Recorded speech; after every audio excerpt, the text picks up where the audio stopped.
Hey, how you doing? How you doing?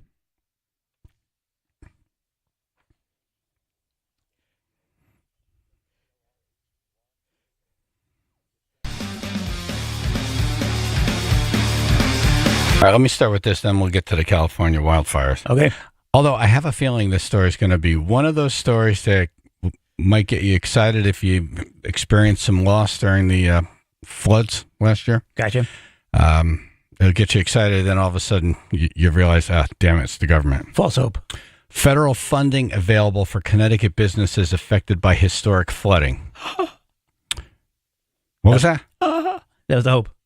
Oh, that's the hope. Filling with hope, yes. Okay. You're supposed to be singing, Right. like sound. That was supposed to be the sound of angels. Yeah, not that Okay. early. Yeah. Yeah. Angels need help. The Small Business Administration initially offered funding through its disaster loan program, but the funds were depleted quickly. Remember that? Yep. Okay. While the SBA continued accepting applications, it wasn't until the recent passage of the American Relief Act that Congress approved additional funding to support these businesses in need. So they ran out of money, then Congress voted on something, and now they're saying there's money available. Cool. Here's the kicker. Here's a kicker. For businesses that suffered physical damage from the flooding, the deadline to apply for assistance is fast approaching. Applications must be submitted online before next Sunday, meaning this coming Sunday. Uh-oh. Wow. Businesses that experienced economic losses due to the flood have until June to apply. They always make it so damn complicated. Yep. To apply, businesses can visit lending.sba.gov. Now, I know what you're asking. Well, if I made an application and they told me, well, sorry, we ran out of money, will they just pull that application out Right. or do I have to go through the whole thing again? My guess is go through the whole thing again. Yeah, it's a It's gimme. way better. It's a gimme. Yeah. I don't think they kept that. No. I don't think they kept your application and said, we're just waiting to get money so we can help this person. Someone spilled coffee on it. Yep, exactly. We'll try to get the senator on later to talk. Senator Blumenthal's going, I think, to Southbury today to speak and kind of explain this. No. So maybe we can get him to do it in a couple of words. I doubt it, though. We'll try. Yeah, he's stuck. All right, 24 dead, 16 missing in what is now being called the worst fire in the history of the United States. Oh. The Eaton fire being called the fifth deadliest in California history. Only 2 victims have been officially identified, 84-year-old Charles Mortimer and 66-year-old Victor Shaw. Mortimer died in a hospital of smoke inhalation and thermal issues. Shaw died of the same, but was found outside his home. His burnt remains were found with a garden hose still in his hands. He stayed behind to try to save the home he lived in since he was 11.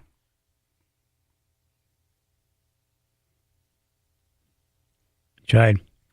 Authorities expect the number of missing to rise as families continue to report new cases.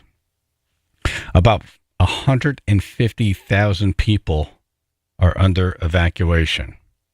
By yesterday morning, officials reported that more than 62 square miles have been consumed. The Palisades fire is 11% contained, Eaton 27%. Those 2 fires decimated 59 square miles. Hearst and Kenneth fires 3 square miles. Man. 9 other states and Mexico have sent in additional fire crews to help. Together, there are over 14,000 personnel on the ground combating the 4 fires. I was reading something about Oregon. Sent a bunch of fire trucks over to work on the fire, and apparently California stopped them for the emissions. I don't believe all of that stuff. I heard that was Seattle that they did that to. Something like that. But yeah. the Seattle trucks are there. Yeah. I don't know. I don't believe all of that. It wouldn't put it past them. I don't know. I think they could use all the help they could get right I'd now. be shocked if they said, It's not emissions friendly. as the Everything's burnt. yeah. I don't believe all that. Okay. It's really- an emergency. I just saw it when I There mentioned could it. have been some 5-second thing on Right. the side of the road. Do you have your proper papers? Right. No. Okay. Move along. Right. And then the story becomes that, we were stopped. Like the telephone game, yeah. It's bigger. Yeah. Do you get the feeling, though, that, like, in a month, Mexico's going to call and say, hey, man, have you seen our people? They never came back. Is the fire out? They went to, yeah. We sent a bunch of people, and they didn't come back. Unless there's like a shovel in his hand and you left. Yeah. Well, he came here to help. Why not? And it's about to get worse. The National Weather Service issued red flag warnings for severe fire conditions through Wednesday, with sustained winds of 50 miles an hour and gusts in the mountains reaching 70 miles an hour. The most dangerous day, they say, will be tomorrow. Great. Poor people. Get excited. If half of the reports from the various media outlets are correct, and I mean various media outlets, it's not just, how it usually splits. It's just pretty much all of them are reporting kind of the same stuff. But if half of them are correct, that governor and that mayor have some real serious problems coming. Yep. Got some Spain to do. Just colossal mismanagement.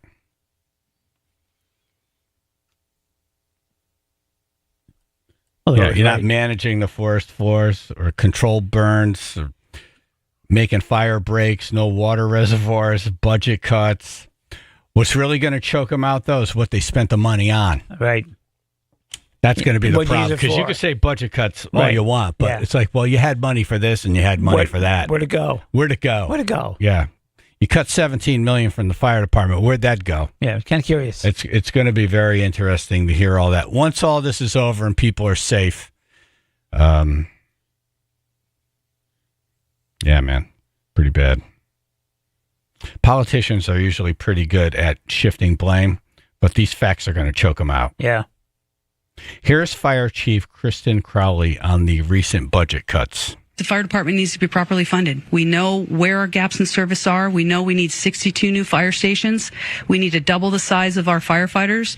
The growth of this city since 1960 has doubled, and we have less fire stations. Since 2010, we've had an increase, doubled our call volume, which is firefighters responding to calls, 55% increase with 68 less firefighters. Our firefighters need to be properly funded so that they can do their jobs. But, if you're Gavin Newsom, why would you try to do a good job? Why? I mean, you drove San Francisco into a third world nation and you got promoted to governor. So why would you try to do a good job as governor? Higher, right? Yeah. All right. So this lady talks about what she grabbed. Evacuation hall, ladies and gentlemen. I have a lot of just random slips. These heels. That's how you're going to run it when the zombies come. I have a shredded star certificate that I tore up when I was mad at my ex. I have my birth certificate. Multiple speeding tickets. Oh, a red light ticket. Anyways, I was in a rush. That's what you grabbed. Yeah. Just run to the house. I feel like these are people who want to go viral. Yeah. As an idiot, yes. Yeah. I'll take care of that. You what did she say she grabbed? Was it a scarf? Multiple speeding tickets. Speeding tickets. Right. I'd leave those behind. A scarf she tore and was mad at her boyfriend. That's what she said. Yeah, something like that. Yeah. Because, you got to have that. I'm still mad at him. Yeah. Besides your cat, what would you grab? My dad's ashes that I have left, my cat's, and that's about it, really. Any important papers I have in an envelope near the door. Where are your dad's ashes? My dad's ashes are actually near my cat's ashes, so all that. Yeah. Yep. So cat's ashes, dad's ashes, the cat. That's it.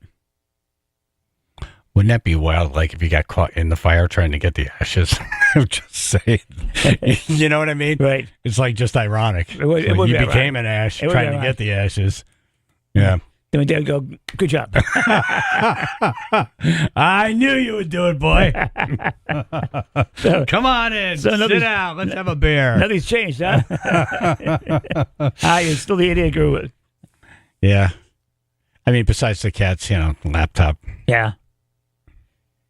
But all that's saved on the cloud now, too. Right. So, you don't even really have to risk it for that. Truth. you still at least kind of work, afterwards. Like you can organize things. You could a be little sitting bit. out in front of your house. You've got things together. You're in a little bit better situation with your computer. Your documents are saved there, all your information. Yeah. You don't have to go back and try to piecemeal that later. I'll grab the car keys. That's a good one. Grab the car keys on the way out 'cause they're right there, and push. Drive all the cars to the end of the property, Yeah. always end, so they're nowhere near the firefighters. Pack a beer cooler. Right. Yeah. That's what I was thinking. Just beverages, water. Yeah. Just so you could be out in the street watching your house burn, but having a beer. Right. Getting the equity. Now, in All in the Family, Archie and Meathead had this argument about like how you get dressed. Oh yeah. Do you put your socks on, then your shoes, or you put a sock on and a shoe, and then a sock on and a shoe? Right. I'm socks on, then shoes. 2 socks and 2 shoes? Yep. I'm the same way. Yeah. I don't know anyone that would do it the other way. Sock and a shoe, sock and a shoe. No. Doesn't make any sense. That's what I'm wearing socks. Yeah. Yeah. Yeah. Here's Dennis Quaid. So this reporter's getting a lot of crap because the reporter kept asking Dennis Quaid questions as Dennis is trying to scram. What you are looking at is a resident and a familiar face who is like so many thousands of people right now trying to get everything out of their home and trying to clear everything out. This is Academy Award nominated actor and one of my favorites and just a terrific man all the way around. This is Dennis Quaid. Hey, how are you? Dennis, say hi to NBC. Hello, everybody. Los Angeles. You got the Quaid smile still working on you. Yeah, well, what are you going to do? He didn't sound like he was being pestered. No. Sounded like he was fine with doing the interview. But leave him alone. He's obviously very busy. Just say Dennis Quaid. You don't need this whole intro. Yeah. But if he wants to do the interview, why is the reporter getting crap? You're a reporter. Yeah. Here's Dennis Quaid. He's willing to talk. But the Let's talk reporter's to him. also kind of fanboyish about it, too. Yeah. Yeah, whatever. A family who lost everything stands in front of their barren land, which was once their home. This was recorded by Bette Midler. And here's the family standing in front of their home. Hallelujah, hallelujah.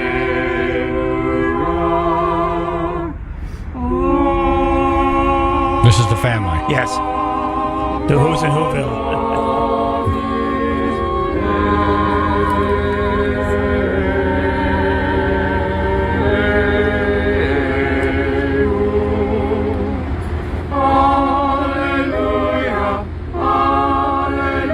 They're really good. They're very good.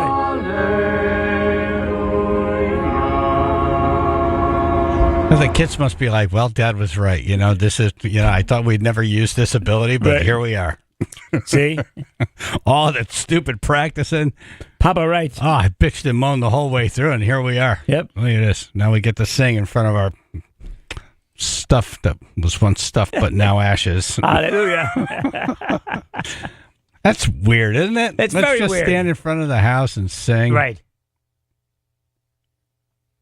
But it is beautiful, isn't it? That would stop me in my tracks if I'm walking down the street. Their voices are very nice, yes. That was Through- incredible. Yeah. Armageddon. Right.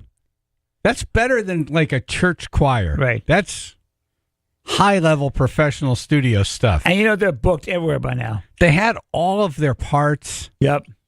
Yeah, this wasn't That from was the top. not the first run. Yeah, this wasn't off the top. No. They've had that's rehearsals here. years of Just rehearsal. in case our house burns down rehearsal. Oh, I bet you they don't get invited to any parties. It's No. like, no, because they're going to start doing the singing thing. Right. It's like a barbecue. Oh, my God. I can't take it. Went over the pool. Every single time. They got to sing at every single party. Went to make some ribs, they're saying. Hallelujah. Yeah, I know. You can sing. Fine. Hallelujah. Yeah. If they sing that good, they sing at every single party. Yep. Exactly. Every single event. Yep. Invite them late. Ugh. The work party. No. No plus ones at the work party. Right. They're those people, they go door to door at Christmas. Yes, they do. Right. They're carolers, And don't for answer. sure. And you don't answer. Chaz and AJ. Hey, good morning, guys. Morning. that clip you were just playing of that family singing there. Yeah. I saw an interview with them. I can't remember where, but they're like a very religious family and a big family, You and think? I don't know how many. I think 6 or 7 adult children and like 14 grandchildren or something like that, and they're super religious. And when they went back to the house, everything was in ashes, and the only thing still standing was a statue of the Virgin Mary. That's that story? Okay, Right. I saw that headline. I didn't click on it. Yeah, and that's why they were standing there singing, because they were like, well, we lost everything, but we're so blessed because everybody is still alive. Thank God. So, And the Virgin Mary is untouched. Right. and there was a statue of the Virgin Mary, and I think a statue of, I want to say like Saint Joseph maybe, but yeah, the Virgin Mary was, they said it was like a little singed, but otherwise it was in a perfect condition. It's the only thing still standing from their whole house. Wow, that's pretty. You know, when they do a documentary on this, Yeah. that makes it. These Right. people make it. Or- Family, we made Yeah. the documentary. Right. Yay! Hallelujah. All right, thank you, brother. Yeah. Appreciate it. So you're welcome. You too, man. All right, Chaz and AJ in the morning, 99.1 PLR. The top 10 mob movie betrayals. Eddie Sabb's doing the list.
10 mob movie betrayals. Eddie Sabb's doing the list. You're calling in what you think is on it. 203-882-9757. Paulingford. Good morning, guys. Morning. Hey. I'm going to say Fredo from Godfather. Number one. Whoa. Fredo Corleone betrays Michael, and you never betray the family. Number one off the bat. I knew that one would get nailed quick. Biggest, fattest kiss, too. Never betrayed a family.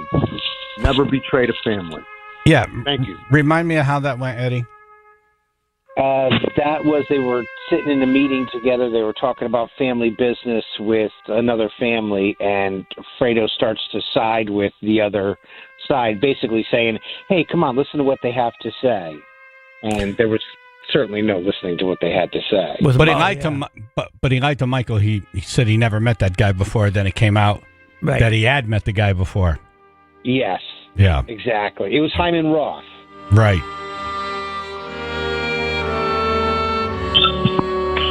John, Long Island. Good morning, crew. Hey. Good morning, Eddie. How about Donnie Brasco? You know, it's funny. Donnie Brasco is on there because, like, the way I felt, even though Donnie Brasco was an undercover cop, he really set Lefty up, which wasn't fair. As a cop, I wouldn't think that he would set the guy up. So, yes, number 9, Donnie Brasco sets up Lefty Ruggiero and Donnie Brasco. Great film. If you get a chance to read the book, even better. It's awesome. You know, but wasn't it his job to set the guy up? Yeah. It was, but I'm sorry, got it. Go ahead, John. No, it was in the book, or in the movie rather. He initially is all gung ho to take down that whole family or that whole chapter of that family, but then he starts developing that friendship with Lefty, right? And then eventually the lines start to blur because he knows that, you know, eventually he's going to go down. So he possibly was going to give him that money to buy the boat and to get out of there, but then that never panned out. Thank you, John. Anyway, you got it, guys. Have a good one day. Yeah. You too. Top 10 mob movie betrayals. 203-882-9757. Ken in Oxford. Ken Oxford. Hey, good morning, everybody. Morning. Hey, I hope you're feeling better. Thank you. Let's go Joe Pesci and Goodfellas. It's pretty good this morning, man. Yeah, Joe Pesci in Goodfellas. Wait, Joe Pesci in Goodfellas or Joe Pesci in Casino? Either one. I mean, Casino. He gets Now that you mention it. Same results, almost.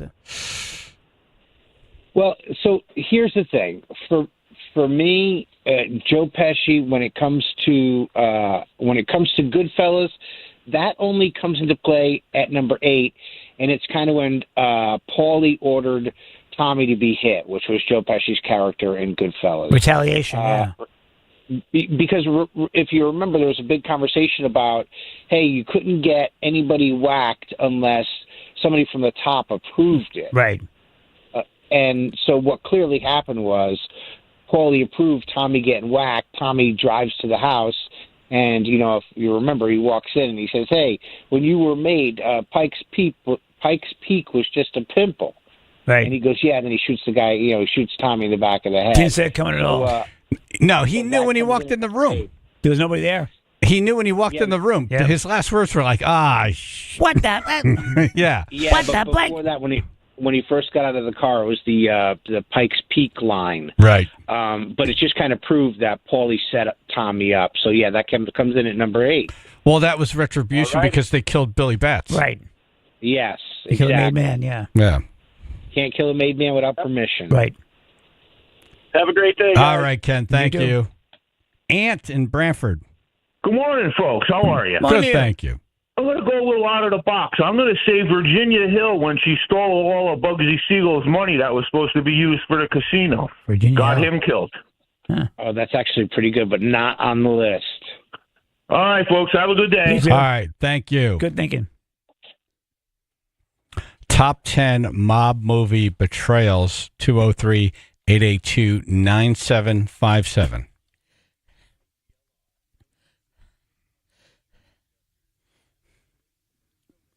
Sun and clouds, maybe some late day passing rain or snow showers, low 40s, 31 now in Guilford. Delays at this hour, just sort of minor stop-and-go volume delays starting in Bridgeport. 95 southbound, we're looking at delays beginning at exit 26 through to Fairfield at exit 21. Right now, about 10 to 15 minutes delays expected, and just starting to slow down on the Merritt Parkway southbound. That's going to be in Trumbull, right around exit 48, moving southbound as well. This traffic report brought to you by Positive Coaching Alliance. Got issues with youth or high school sports? Positive Coaching Alliance can help. PCA, a national nonprofit, offers more than 1,000 free online resources for youth and high school sports coaches, parents, students, and administrators. Visit PCADevZone.org. That's your Chaz and AJ Connecticut Lottery traffic.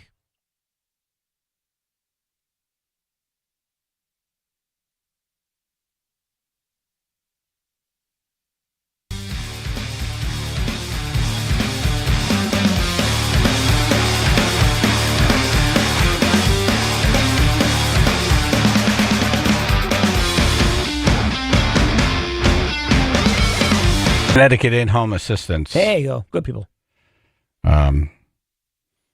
It's tough watching your parents get old. And, they go into, and you go into denial. You're both in denial. It's like, all right, they're fine. They can handle this. And they're like, yeah, I'm fine. I could do it. I could drive. It's like, no, you can't. And it's tough when you can't be there every minute to help. Because, they were there for you when you were a baby. Yep, a baby. A baby. Yes, baby. Yeah, so here's the perfect solution to that challenge. Connecticut in-home assistance. Go to cthomecare.com. Set up a free awareness meeting. It's free. Learn what home care services are and which options are available and how much it costs. Sometimes some of this stuff is covered by insurance. Nice. But what I like about it is you get, let's just say you have a meeting and it's good. They put you into the system. Right. All your information, all this stuff. There. You pick your nurse or whatever. But then, like, you're going on vacation, you're like, oh, who's going to look in on mine? Nana. Or something's going on and we can't get over there. Yeah. You just call them and then it's done. It's taken care of. You take care of it. Or they could do round the clock or anything in between. 855-412-CARE or cthomecare.com. That's cthomecare.com.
We're doing top 10 mob movie betrayals. Eddie Sapp's doing the list. What did we get so far?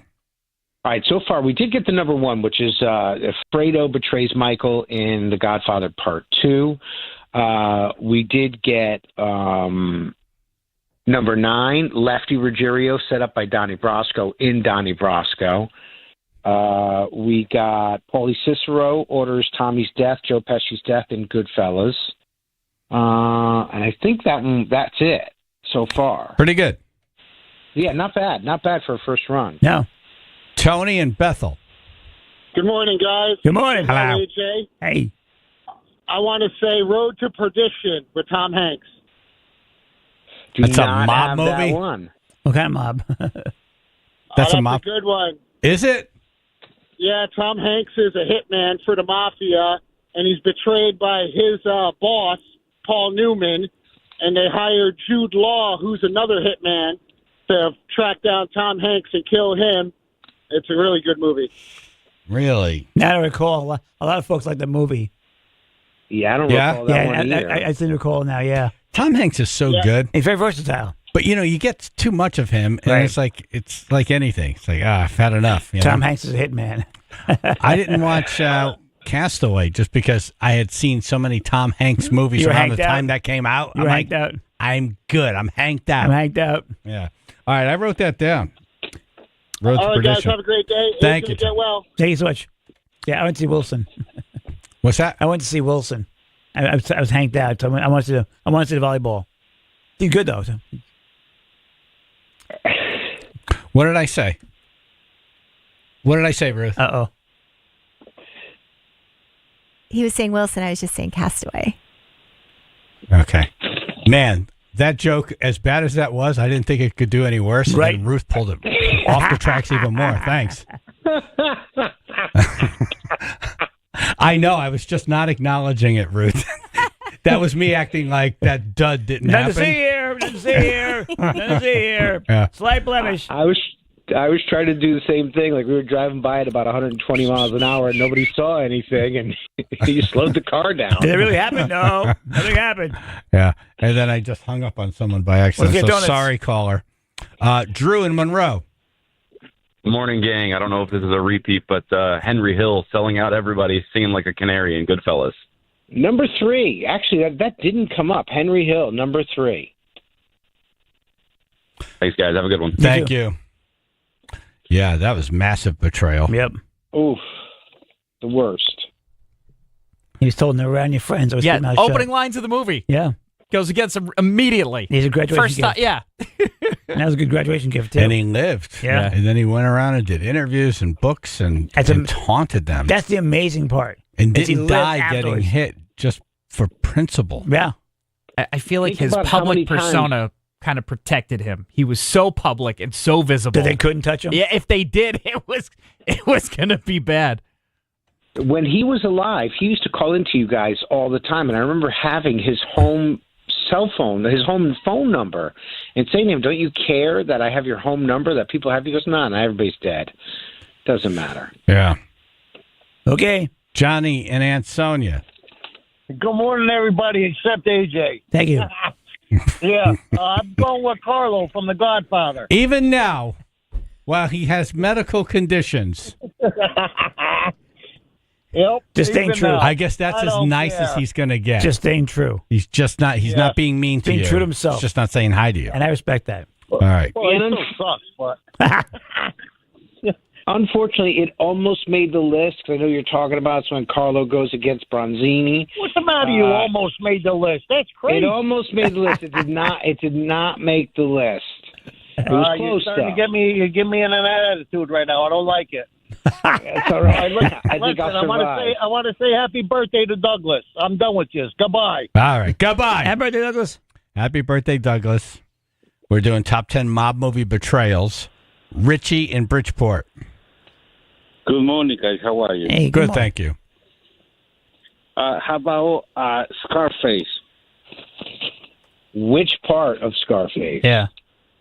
Never traded Frank. When he betrays Sosa. Oh, when he Yeah, killed, there's killed a Hitman. couple of betrayals in there. Yeah, killed the Hitman. There are. I have one, but it's not that one from Scarface. I would have Because there's a much bigger one. Yeah. When the boss tried to have Tony killed. Yeah. There you go. That's it, number 6. Thank you, Richie. I never told you, Frank. I never tried you. Okay. What's that? There's like that big speech when he's like yelling at him and Frank in the dealership office. Oh yeah, before go ahead, Frank do is it. killed. Yeah, do it. I never told you, Frank. I always play truth to you. Okay. I never told you. And then the guy goes, Tony, give me one more chance, okay? Yeah. I don't want to die, Tony. I'm not going to kill you. I'm not going to kill you. Manny, shoot this piece of ass. He just shoots him. It's awesome. Unfortunately, I can't curse, so I can't. Beautiful. Joe the Bellman. Eddie! Hey, guys. Hey. I'm going to say Reservoir Dogs when Mr. Orange revealed to Mr. White that he was a cop. Oh. Oh, man, that would have been a great one. That probably would be 11. Is that a mob? That was just It's a group organized of- crime. It's a group Yeah, of it's men put organized crime. together for a job. Yeah. Right. Well, it was a good movie. It was a great movie. Great movie. Mr. Orange, now Mr. Blue. Yeah. All right, thank He you, was Joe. great as Mr. Pink. That was great. Right. Why do I have to be pink? Mike in New Haven. Morning, everybody. How's it going? Hello. Good, thank you. Tail. What? When he went with the broad, a different color instead of his voice. Try that again. Your phone's a little not I great. said, how about Bronx Tale Colojo? Oh, yeah. See how we can hear you when you're talking to the mouthpiece? He betrayals his boys for that girl from a different color. Hey, Mike, nah, I'm sorry. Are we interrupting something? Are you busy? What are you doing? Yeah, I'm driving and smoking at the same time. Oh, okay. That's All right. bitch. Yeah. The one that does 10 gummies a day. Oh, gotcha. Oh, all right. How many do you have on board now? 3. I took 3 this morning. My Nice. back is a little sore. Wow. How long does that take to kick in? I had to try these things. About 20 minutes, not even after you start smoking. Yeah. Okay. Huh. Smoking cigarettes? No, I don't smoke cigarettes. I'm talking about a fat blunt. The good stuff. Okay, so you're taking gummies. You take 10 gummies a day and smoke weed. Yeah. And what do Hey, you do? You know what? I don't do like all these other guys do, and I have a business. You know what I'm saying? I go to work every day. Yeah, you're the guy in the van with your workers passed out on heroin, right? Yeah. Right. Yeah. That's one hell of a crew right there. I'm not saying the name of I'm not telling my Don't. company name. Right. People Don't. will look at me. Right. Don't. Yeah. And I'm not proud of it that they do that, but that's the only type of workers. No, I got you. Yeah. All right. Well, Yes. you're getting the work done. Right. It's straight and narrow. Yes. Getting the work done. Yeah, no problem. How many times do you have to cut a board before it's the right one time. No, they're Okay. All right. Okay. All right, Mike, your phone is cutting out here, Yeah. so I'm going to let you go. Have But a thank bl- you, brother. have a Appreciate blunt. it. All right, thank you. All right. Beef man, and then we're done. How about Joe Valachi? I'll go back to the old days, the Valachi papers. The Ooh, Valachi. no, do not have I never Joe use those. Valachi in here. What movie is that from? Hey, Is that the Valachi papers. Valachi papers? Huh. Yeah. The Valachi papers. Yeah, he fingered the whole mob. Oops. Yeah, it's historical. Like I in a guess. bad way? Oh yeah. So to speak. It's right in his papers. All right, Beef man, thank you. Hi guys, take care. Okay, we are out of time. All right, you ready? Yes. Should I go forward or backward? I would Number go 1. 10 to 1. 10 to 1? Yes. Okay. 10, Jimmy Conway. This is the top kills 10 mob Maury. movie betrayals. Yes. Yes. Jimmy Conway kills Maury because Maury asks for his cut of the heist. Number 9, Lefty Ruggiero set up by Donnie Brasco. Number 8, Paulie Cicero orders Tommy's death in Goodfellas. Number 7, Don Ottobello colludes with the enemy in Godfather 3. Not a big Godfather 3 fan. Number 6, Frank Lopez goes to have Tony Montano killed Number 5, Tommy DeVito kills Spider in Goodfellas. Number 4, Nicky Santoro's rise and fall in Casino and everything he did to go against Ace. Number 3, Henry Hill turns informant. Number 2, Tessio's treachery in The Godfather. And number 1, Fredo Corleone portrays Michael. Thank you, Eddie. Great job.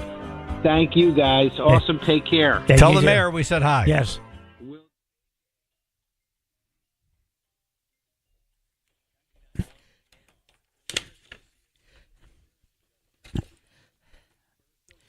We have sun and clouds, maybe some late day passing around snow showers, low 40s, 31 now, North Haven. All right, we're looking at some stop-and-go traffic, 95 southbound. That's going to start in Bridgeport, exit 26 through to Fairfield. Delays now about 15 minutes or so. On the Merritt Parkway, we get just minor stop-and-go traffic reported, but that's going to start in Trumbull right around exit 48 and should be building volume as the morning sort of wakes up here. This traffic report is brought to you by Positive Coaching Alliance. Got issues with youth or high school sports? Positive Coaching Alliance can help. PCA, a national nonprofit, offers more than 1,000 free online resources for youth and high school sports coaches, parents, students, and administrators. Visit PCADevZone.org. That's your Chaz and AJ Connecticut Lottery traffic. La Claire. Get in there. There we go. Yep. It's been cold out. Yeah, it's been. Oh, my God. Brutal. Seriously. Yeah. Stop it. If you need some oil or propane this winter, call my friends over at Heating and Air. Dealing with winter temperatures is no joke. This is a great copy because I wouldn't have known this. No, I thought it was joking. Unless they wrote this here, I would not know. It's no joke. I thought it was funny. It's no joke. Being out in the cold until I read this. Now I realize it's not funny. I feel bad. I was laughing yesterday. It is no joke. It's no joke, damn it. According to this paper, my bad. Dealing with chilly winter temperatures is no joke. Oh, I got to fix How that. about brutally cold winter temperatures? That's like the least hysterical thing. Exactly. Yes. Yeah, the thing with LeClaire Heating and Air, they get the high quality oil and the propane, but they'll also service your furnace or get under a service contract with them. So if things go kapooey in the middle of the night, they come right out and fix it. Also, if you're doing a kitchen or a bathroom remodeling project, they have master plumbers. And Rich wants you to know, if you're an HVAC tech, he's looking for good people. So if you're a good worker and you're working at a dead-end company, he wants you. Reach out to Rich over at Heating and Air, 203-735-1700 or LeClaireHVAC.com.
Chaz and AJ in the morning, 99.1 PLR.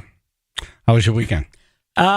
Just nothing really. Just hung out, stayed inside warm. Yeah. Yeah, just slept a lot. You okay? I slept like Saturday. Yeah, I'm. Everyone's been seeing all the reports. Yeah, I have. In the media. You have your good days and bad days. Yeah. Like for some reason Saturday I had no energy whatsoever. I slept the entire day. Yeah, you were going to do stand up, and then which I thought was a bad idea, but then I thought, maybe you should get out. Get your mind off. What else are you going to do? And I love doing it. And there's it makes you happy. A lot of love in the audience. Great bunch of folks were going to do it for and everything, but we all came to an agreement that I was better off not doing it, so I stayed home. Yeah, Jennifer said you guys had a conversation. You were like out of breath. Yeah, and I was like, "Wow, that'd be interesting stand up." Yeah, right.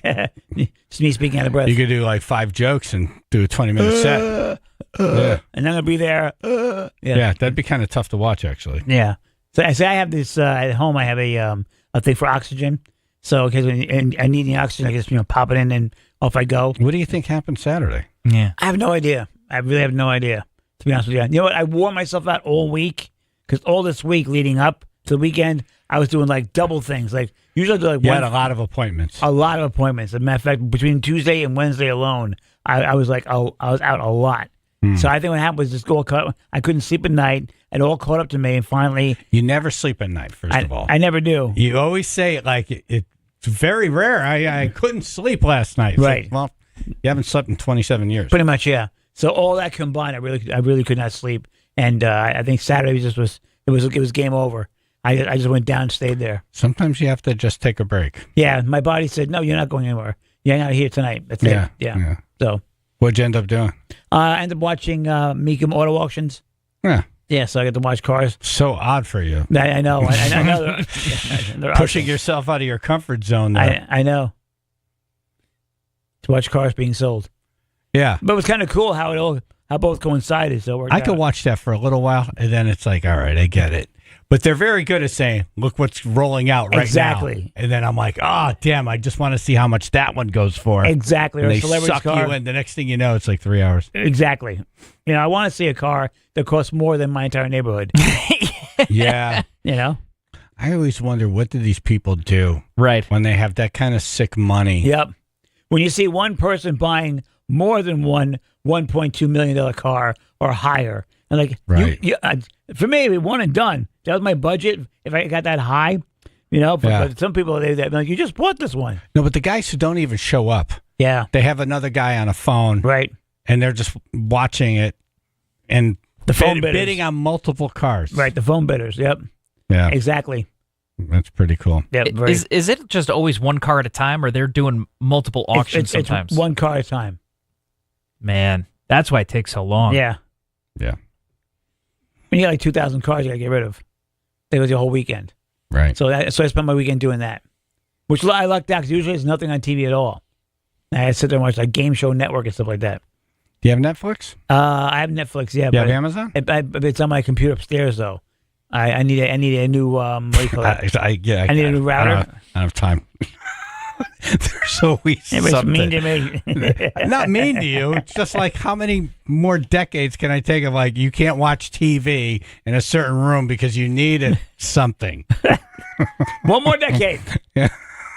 A 12-year-old could figure out how to get TV wherever you want. I'll get that 12-year-old in my house. Really?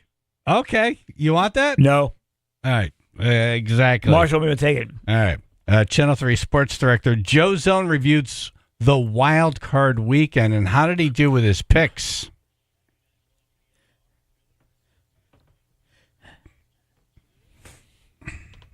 Sun and clouds, maybe some late day passing rain, no showers, low 40s, 29 in Bethany. We got stop and go traffic. 95 southbound reported in Bridgeport. It's going to begin right around exit 26, moving southbound through Fairfield. Delays about 15, maybe even 20 minutes now expected. Your morning commute volume also tying things up on the Merritt Parkway. That's going to start around exit 46 in Fairfield, moving southbound as well. This traffic report brought to you by Compassion International. Every day a child in poverty waits for a sponsor is another day of hopelessness. There are thousands of kids waiting over a year, and their wait. Sponsor a child with compassion today. Text the word radio to 83393. That's your Chaz and AJ Connecticut Lottery traffic. The Stefano Brothers Concrete Coatings. Making dreams come true. They turned my garage into, kind of a dank garage. It's the garage floor you expect to see. There's oil, there's rust, there's cracks, there's salt, I don't know what that is over there. And, if they turned it from that into showroom quality. I would eat off that floor. I would too. No, I really would. If I drop a piece of pizza face down on that floor, I'm picking it up. It's going right in my mouth. 5-second rule. Yes. I swept it out the other day. And just everything swept right out. It's just so easy to clean. It looks beautiful. And this is a great time to get it done. So you're ready for the spring. Yes. You get ready for the spring now. You don't wait. No. Yeah. The Stefano Brothers Concrete Coatings offering an easy 0% interest payment plan for 2 years. So why wait? Why? You don't wait. Don't wait. That was the old you. This is the new you. The new you doesn't wait. Waiting sucks. 860-608-7167 or dbconcretecoatings.com. 0 interest payment plan for 2 years. This thing gets done in like a day, sometimes 2. My floor was 2 days because I had a high water table in the concrete. But they're not just spraying the floor. They grind down the top of the floor. First they test it, then they grind down the top of the floor. And then it opens up the pores of the cement. Then they put their stuff down and that grows legs into it. I mean, it's a real bonding it's amazing process. dbconcretecoatings.com.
All right, if you own a business that was damaged by the horrible floods we had in August of last year, the SBA happened to find some money because of a vote in Congress and there's federal funding now available. So if you filled out the application and they said, sorry, man, we're out of money. Yep.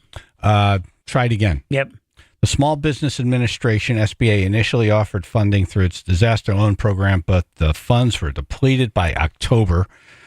While the SBA continued accepting applications, it wasn't until the recent passage of the American Relief Act that Congress approved additional funding to support these businesses in need. For businesses that suffered physical damage from the flooding, the deadline to apply for assistance is fast approaching. Applications must be submitted online before Sunday. Businesses that experienced economic losses due to the flood have until June. So go to lending.sba.gov. And I know what you're thinking. If I already filled out an application, isn't that enough? Yeah. Won't they go through the ones that... Do it again. Do it again. Do it again. It's the government. Do it again. And don't get your hopes too high, because it's the government. Yes. So they do this, and then you go, and then they say, well, all right, here, we have a check for you. Oh, you got a check? Yeah, it's for $3. I mean, cautiously optimistic. Yeah, well, just try it, Give it a shot. Something would be better than nothing. Like lottery. Yeah. Anybody watch the games over the weekend? Did not know. Joe Zone, Channel 3 sports director on the phone. Hey. Yeah, good morning. Yeah, we watched them all. Every one of them. I watched as much as I could. Was there any game that surprised you, or a lot of them? Yeah. Yeah, I mean, I thought the Chargers would show up, and that game was really miserable. The Steelers game with Baltimore, I thought Baltimore would win, but there wasn't much going on there. Buffalo, that was a blowout. That surprised me, although I thought they would win. The only really good one was the last one last night, the Washington-Tampa Bay game, coming right down to the last kick. No, we have that here. Washington won a wild card game, won a playoff game. Was 2005 here. Chance to do it with Gonzalez. From 37 to send Washington to the Final Eight. The Washington Commanders off the upright, and it is in! They doink their way to the divisional round! Unbelievable! I have seen it all now. I even get a divisional doink. I feel like every time I see a... There is something about Chris Collinsworth and doinks. Yeah. Oh, my gosh. The doink master. It's interesting. I don't know what the actual percentages are, but it seems to me most of the time it hits the upright, it bounces back, and it's no good. But that was on the right side of the upright, and it went through. Just to go back to that Chargers-Texans game, that was a close game right to the end. Right. And then all of a sudden, if you look at the score, 32-12, you think, didn't have a chance. Right. It was pretty close, and then they just started failing in the last, at the end of the third into the fourth. I thought that that was the one. I think I picked that as my one upset. I thought the Chargers, and I thought Denver would at least hang around with Buffalo.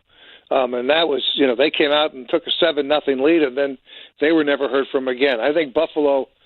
I'm still on Buffalo. That Buffalo-Baltimore game is going to be something, I think, next weekend, and that could be a really, really good one. But I still like Buffalo.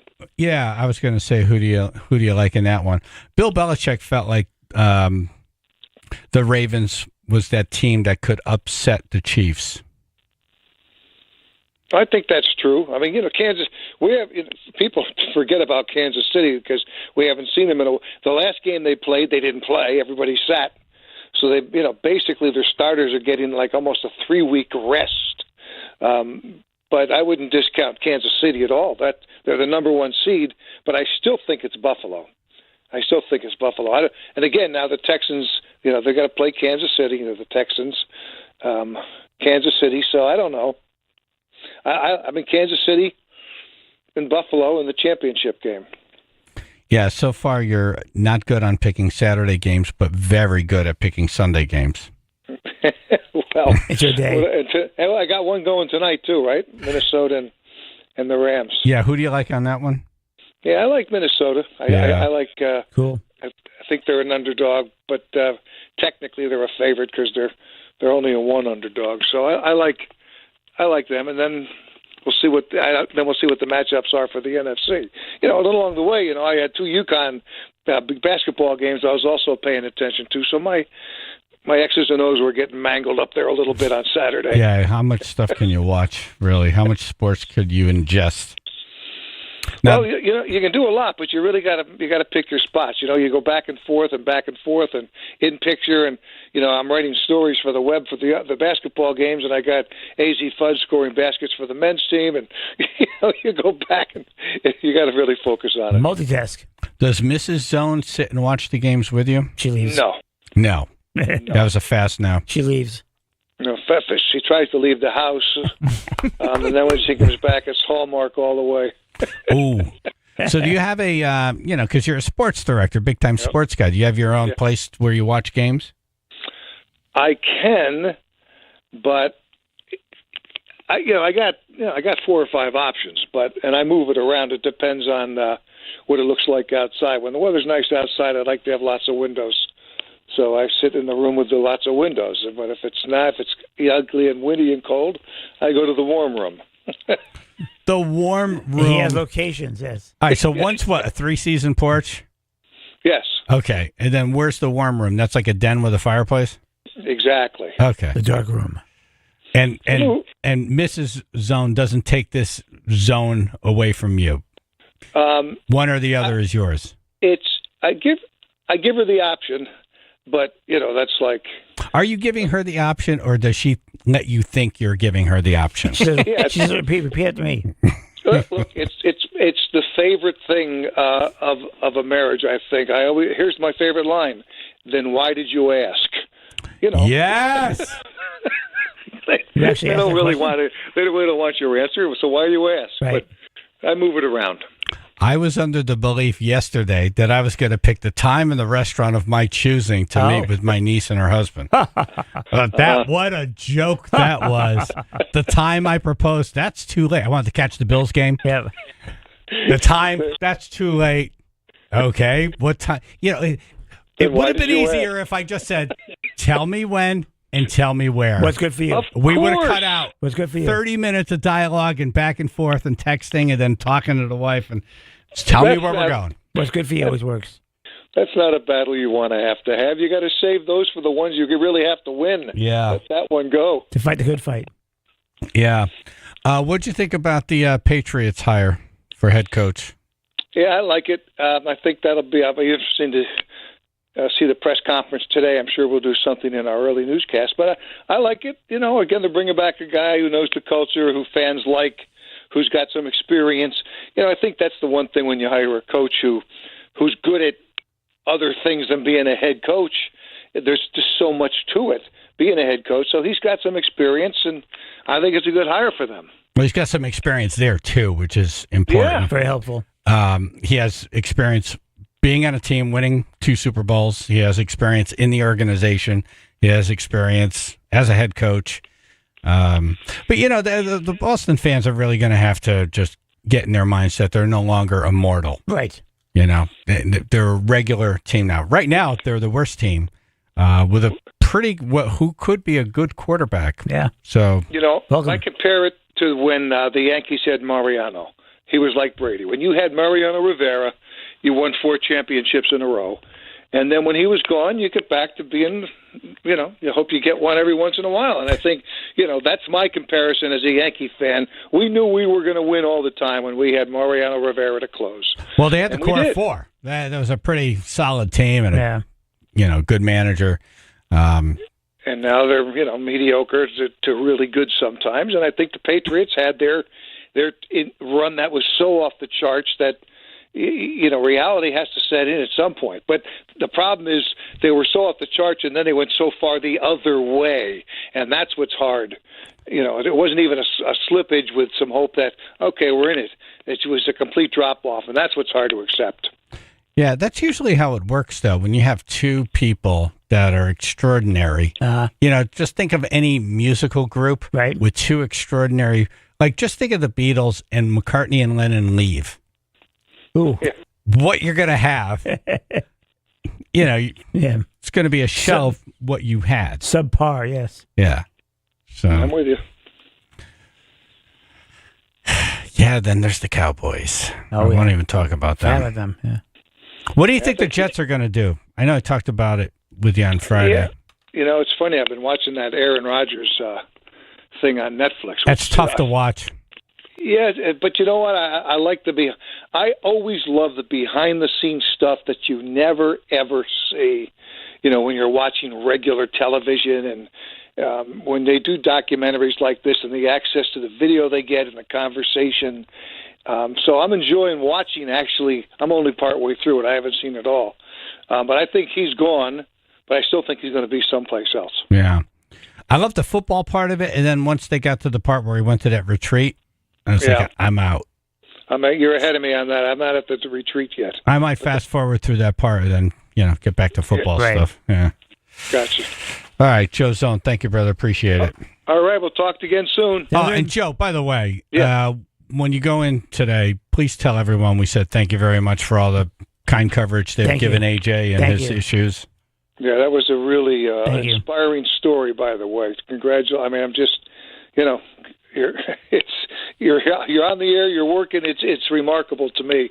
Fantastic. And I will make sure I mention it to Kara when I see her. She walks by my desk every day with a big smile and says hello. So she's something, isn't she? She really is. She's always in a good mood. Always. Yeah. She, to me, she's as kind as one of the kindest people I've ever met in our industry and in life. I mean, she just always makes sure she says hello to me and asks me how I'm doing. She's just a really, really kind, nice person. Yes. There's a part of her brain that is just off, which means the part that we all have that looks around and will judge people. Right. That part is turned off. Good. She treats everyone with respect. She's great. Love it. So, all right, Joe. Thank you, man. Okay, guys. Thanks. Right. Thank you. Bye. Joe Zone, Channel 3 Sports. So Kara Sunderland from Channel 3 came and talked to you? Yes, she did, yeah.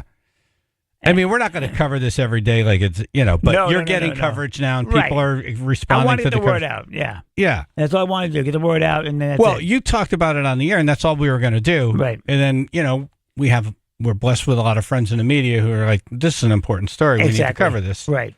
It's an inspiring story. So Kara came and talked to you? Yeah. It was nice. They came in here, shot for me like 15, 20 minutes, discussed the whole thing from soup to nuts. Have you seen the finished product? Yes, I did. Yeah. Well, people all around the state are learning a popular morning radio host has been diagnosed with cancer. AJ from Chaz and AJ in the morning on WPLR is now opening up about his health battle with Channel 3's Kara Sunderland. She's here tonight in the studio with more on his situation. Kara. Yeah, Mark and Aaron, as you heard in my earlier reports tonight, this cancer diagnosis for AJ was a shock. He learned he has multiple myeloma, which is a blood cancer. He had to have emergency surgery over Christmas due to some hernia issues, and the cancer is likely behind the broken bones in his back. But he also shares a message of hope. What's the prognosis? The prognosis is that basically they caught it fairly early. We just kind of hit the ground running. I don't know if I want to know. To be honest with you, I just want to fix it. AJ I just want to fix it. That's all I want to do. I love it. I want to say, what's the prognosis? I'm like, when you repeated the question back, I'm like, yeah, here we go. No idea. Here we go. What's the prognosis? I have no idea. Yeah. What does prognosis mean? Right. I just want to fix it. That's all I want to do. But chemo going on, and at the same time, I have to have my back fixed because I guess due to the myeloma, I guess it brittles your bones. So I have 3 vertebrae on my lower back that are fractured. So those have to be fixed. That's got to be painful as F, by the way. Today is really freaking bad. Yeah. Right now I'm walking like I should be ringing some bells later on. Bing, bing, bing. Master. Yeah. Oh. Cross the bridge, you will. Answer me these questions 3. And I have 2 hernias that need to be fixed. Ugh. You had chemo. Yeah. For the first time on Wednesday, and you showed up at work Thursday, 3:30 in the morning. Yeah. Don't you want to take a day off for chemo? No. What am I going to do? I'm going to sit there and dwell? No. Rest? Yeah. Our show is fun. Yeah, I'd rather be here having fun with Chaz and the listeners than been sitting there going, no, what am I going to do now? What am I going to do now? Yeah. Yeah, no, I don't live like that. I love this report because it's just a conversation between you two. Right. It's less like I'm a news person talking, and it's just you guys just chatting. This man has no idea what prognosis means. You lost me with your first question. I know. God, what does prognosis mean? Yeah. I'm excited about other things going on right now. I'm waiting for spring. I have a convertible now. I can't wait to go and convert my spring. Things like that. So I think of other things. I think the things make me happy. Yeah, it's great. No, it's like it's classic you because you're chopping up sentences. I'm a little kid in a big man's body. That's right. Yep. That's how I explain you to people. 12-year-old in an adult body. Yep. Yeah. Yep. Who doesn't know what prognosis means? And making folks laugh makes you happy. So you said something that struck me when you said, I just like to be happy and think about things that make me happy. Yeah. Is that also good medicine? Is that your advice for others, if you have any? Yeah, definitely. Just think about happy things, a positive attitude is what does it all. It is great. It is so great. Not positive. I have no idea what prognosis means. Why would you take it back? Still going back to I thought, yeah. What does it mean? Yeah. I feel if I just throw everything at them at once, it's got to be in there somewhere. Is it weird watching a report? Yes. On your health? Yes, it is. Like a news report, like it's a news story. Right. Seeing like how each person presents the cancer word, like cancer. No, it is it's a serious word. No one wants to hear that word. It's a serious word, to be honest with you. And when I heard it, it really didn't bother me as much as I thought it would. That's the thing. I didn't expect it to. I expected like, oh my God, And now I'm like, all right, now what do I do? Yeah. Well, you've been through so many health issues, and you fought your way through all of them. Yep. So it's just another battle. It's another one. It's another battle. I'm beating this one too. Yeah. So, no doubt. Tough taillights. Yeah. But seriously, who's this prognosis mean? I don't think cancer's ever looked at someone and heard tough taillights. It's like tough taillights. I'm a new breed. Yeah. No, but the first report, it was kind of, jolting. Yeah. I was like, oh, F. That's my best friend, my brother. Yep. But she did a great job with it. She really did. Really did. She got you to come out. Yep. It was really, it's you. And Ken Pierce did an awesome job, too. Yes, absolutely. Yep. Yeah. All right. Let's get to the fun stuff. Yay. A serial butt slapper is on the loose, AJ. Now we're talking. Dumbass News is next. Chaz and AJ in the morning.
99.1 PLR.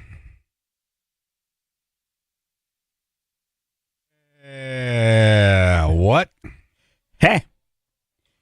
Comedian Aisha May in studio. Good morning. Morning. I almost plowed into her. Almost. Yeah, I was rounding the corner. Came close. I was walking at my speed, which is Fast.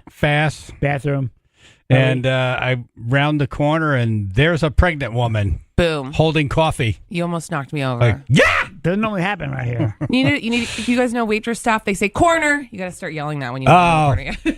That's good. Yeah. Corner. Nice. Yeah. I wonder how, when you think about all the waiters and waitresses and busing staffs that are constantly moving, trays of food, people, just random kids getting up out of chairs. How do we not hear more smashing in restaurants? Seriously. How have they figured that out? And no video.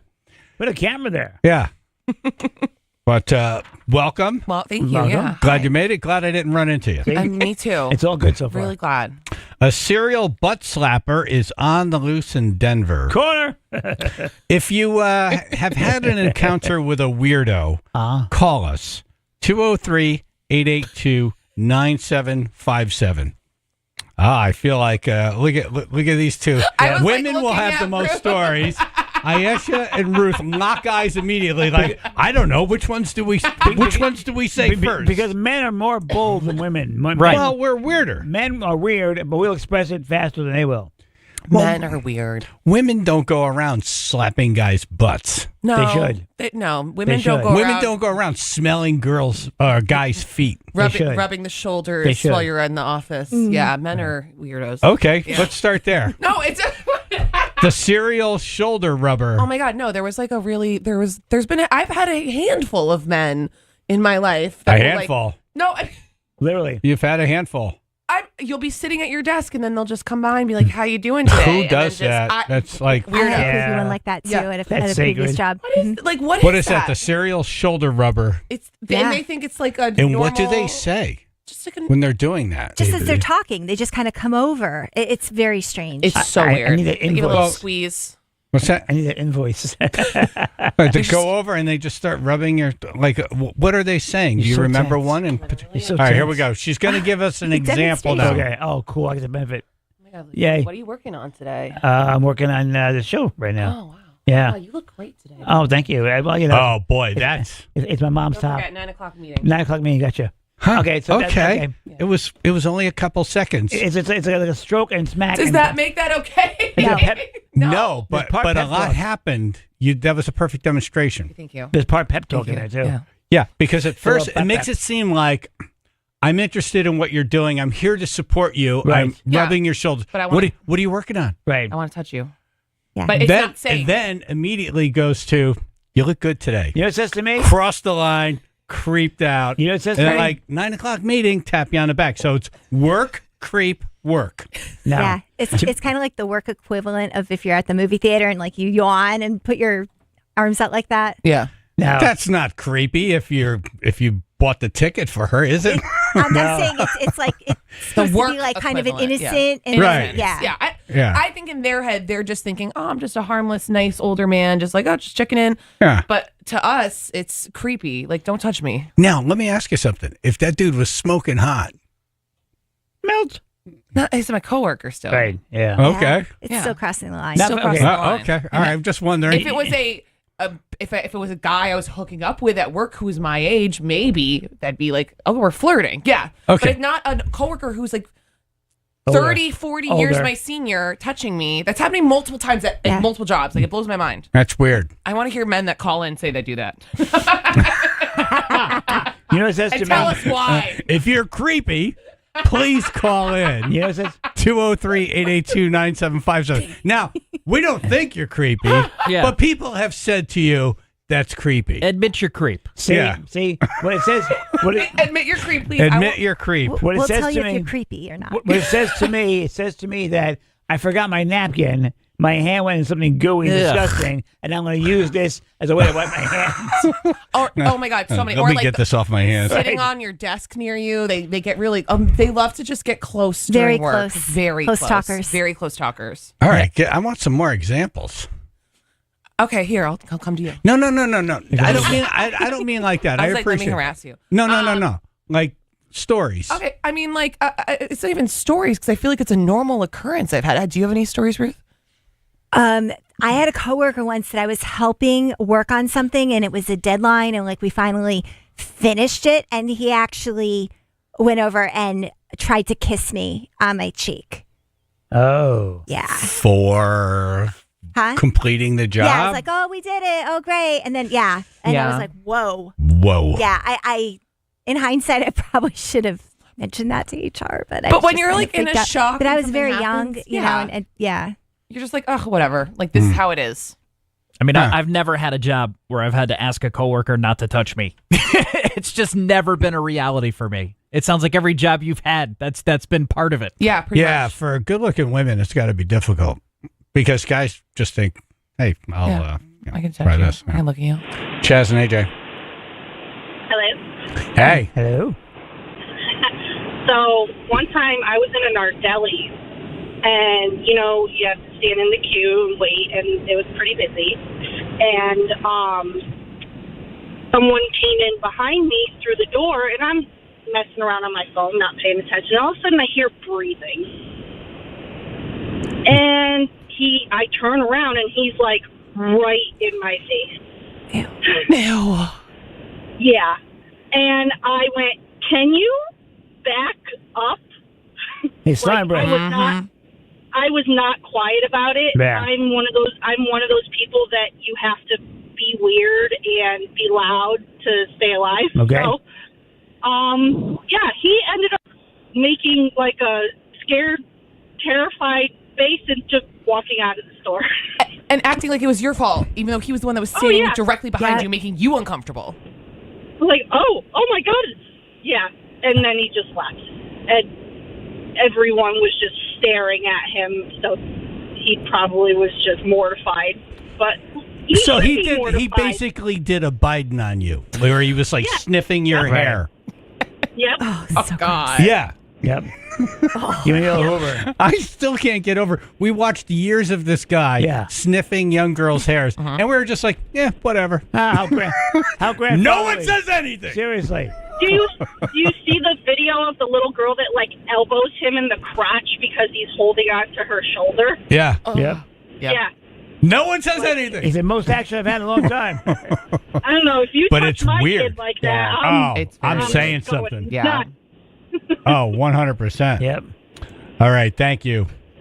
No problem.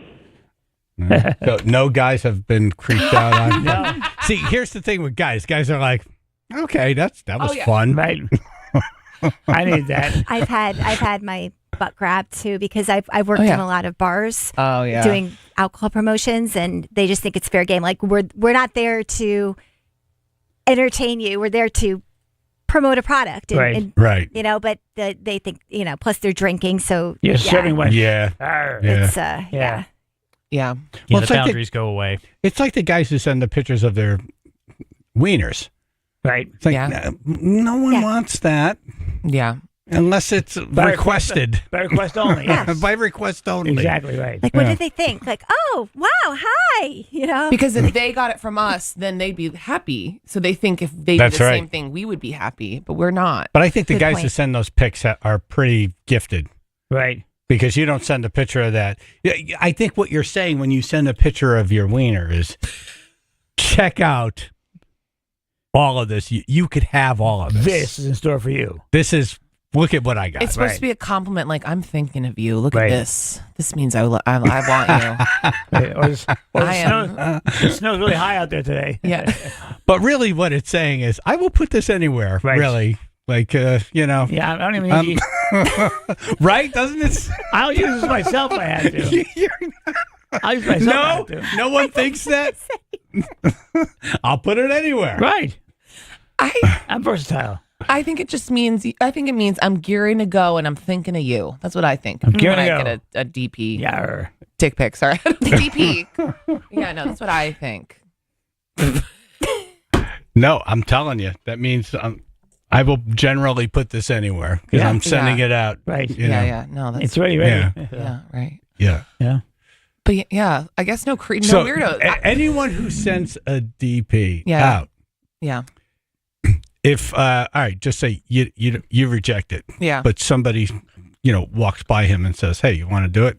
They're saying yes. Yeah, probably. Okay. I guess. They're But gonna hit it immediately. If a guy- file photo. Yeah, I don't know. Ruth and I are both sus on this. We're like, I don't know. Hungry man. Good morning, everybody. All right, you're calling yourself in. Bad name to have right now. It's okay. No Yes, judgment. well, I'm not creepy though. I don't believe so. Okay. But anyway, I was DJing a wedding, and this woman kept coming up, constantly requesting like maybe 10 songs throughout the night. And every time she came up, the music was loud, so she had to get close to kind of tell me the song. But she would touch my elbow. She'd rub my back while I'm trying to look it up. And you probably had a blame it on the alcohol, but she was creepy. I mean, she was, every time she came up and she was requesting songs that just wasn't going to fit the wedding, And I'm like, okay, I think I have it. Thank you. And then she'd come back 10 minutes and say, oh, do you have this one instead of the other one? And she had the hots for you. Yeah, she wanted you. Yeah, maybe. I don't think so, though. Two creepers don't get along. Oh, so you are a creeper. Oh. Maybe. Took a while. Yeah.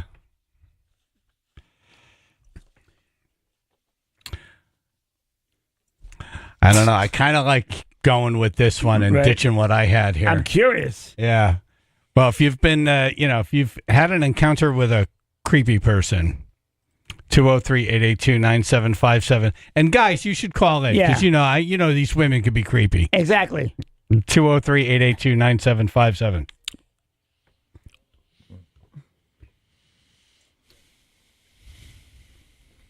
Sun and clouds, maybe some late passing rain or snow showers, low 40s, 26 in Cheshire. Route 8 southbound, we've got delays now through Derby, reported between exit 18 and 14, looking at some delays about 20 to 25 minutes. Also on the Merritt Parkway southbound, heavy stop-and-go traffic starting in Westport now. That'll be around exit 42, moving through into Norwalk towards Stamford. And on 95 southbound, we've got delays starting in Fairfield, exit 24. Heaviest, though, through Norwalk. That'll be exit 16 to exit 13. Very heavy stop-and-go traffic reported. This traffic report brought to you by Compassion International. Compassion sponsorship means food, healthcare, education, and more for a child in poverty. And there are thousands of kids who've been waiting over a year. And their wait. Sponsor a child with compassion today. Text the word radio to 83393. That's your Chaz and AJ Connecticut Lottery traffic.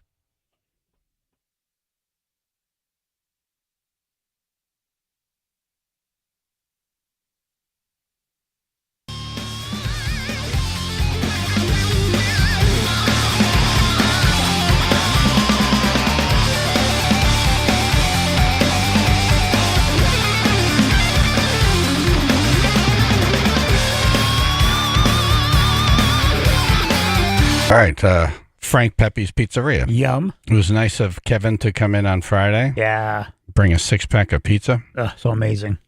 What is that potato pizza called? The rustic? Rustica. The rustico? Rustica. What's it called, Phil? It's called delicious. Patata rustica. Patata rustica? There you go. Rustica? Rustica.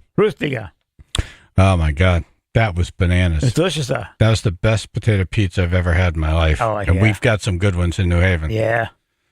For 100 years, Pepe's has been serving world-famous New Haven-style pizza.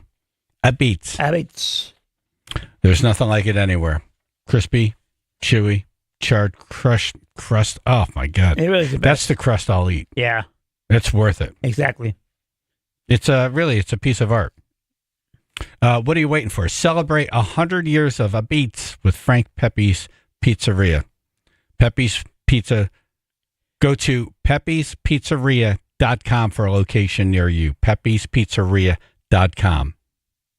And try it for yourself. Frank Pepe's, passionate about pizza since 1925.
We're asking you to call in an encounter you had with a creepy person. Yes.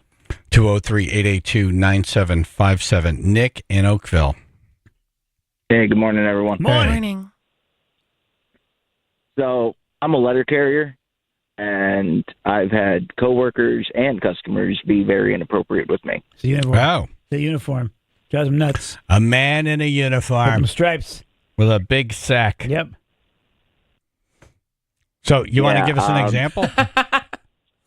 Well, I had a coworker who was a new part-timer, and he had a boyfriend. I'm married, and she asked me if I was going to the union Christmas party, to which I said I was thinking about it. And she said, well, you better leave your wife at home because I'm leaving my boyfriend at home, and you and I are going to have fun. Okay. Oh.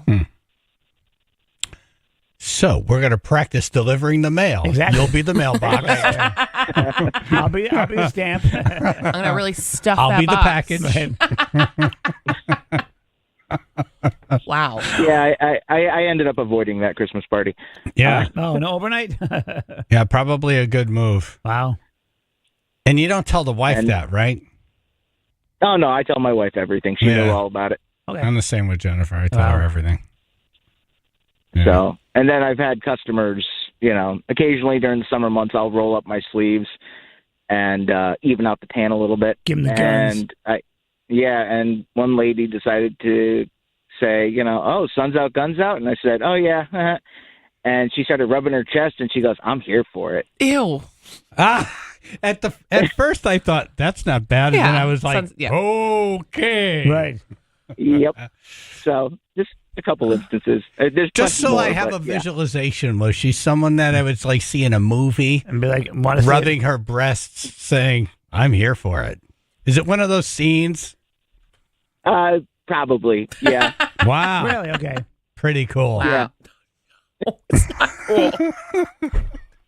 It's a nice neighborhood you get there.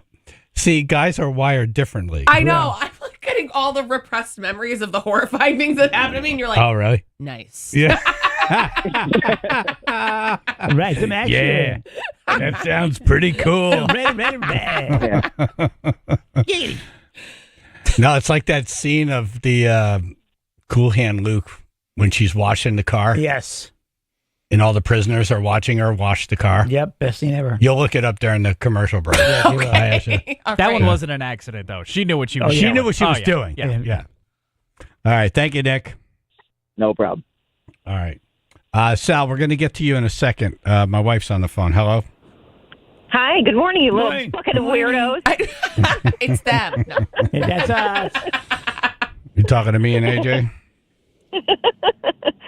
All right, so I have a story that I think the ladies will certainly appreciate regarding spatial awareness. One time years ago, I had a job, and I was having trouble with my computer, and it was freezing and whatever. So there's a guy that worked at this job, and he's like, I can help you, and he always had this kind of odd tone with his voice. And he places his he places his arm on a cabinet that's right above my head. And imagine you're sitting in a office chair. So where's his armpit? His armpit is right above my head. He's leaning his chest and his pelvis into He's like leaning in like this towards my body. Right. He's like, I can help you. I can do this. And then I'm like, so like, said, where's why his don't I wiener? stand Is up? it like inches from your mouth? It's not far from said region, yeah. Gotcha. Yeah. And so, but then I said, why don't I stand up? He's like, no.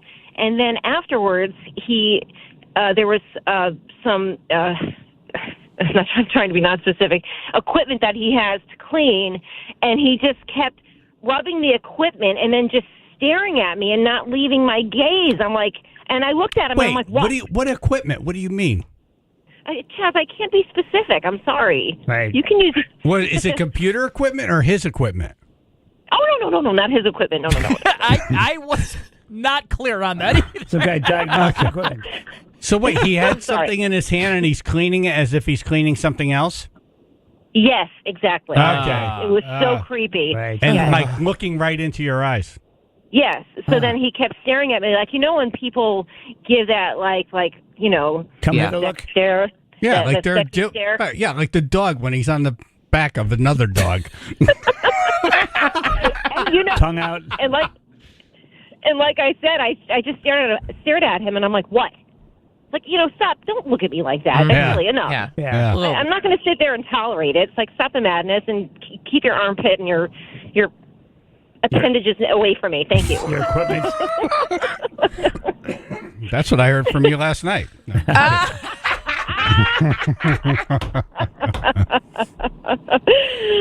Oh, you love me so much. Yeah, no, that's a good story. That is a creep. Very creepy. It's creepy. Yeah, it was very unsettling. Yep. Yeah. Unsettling, yes. See, now if a hot woman does that to me, I'm like, oh, boy, this is How was work today? Nothing. fun. Well, it's funny that you should say that, Chaz, because last night we were watching an episode of Landman. There was there was a really pretty girl on screen, and you thought she was just going to walk away, and then she turned around and she started to kiss the guy, and you're like, well, okay then. Narration stuff, isn't it? Yeah. And then there's that weirdo stare again.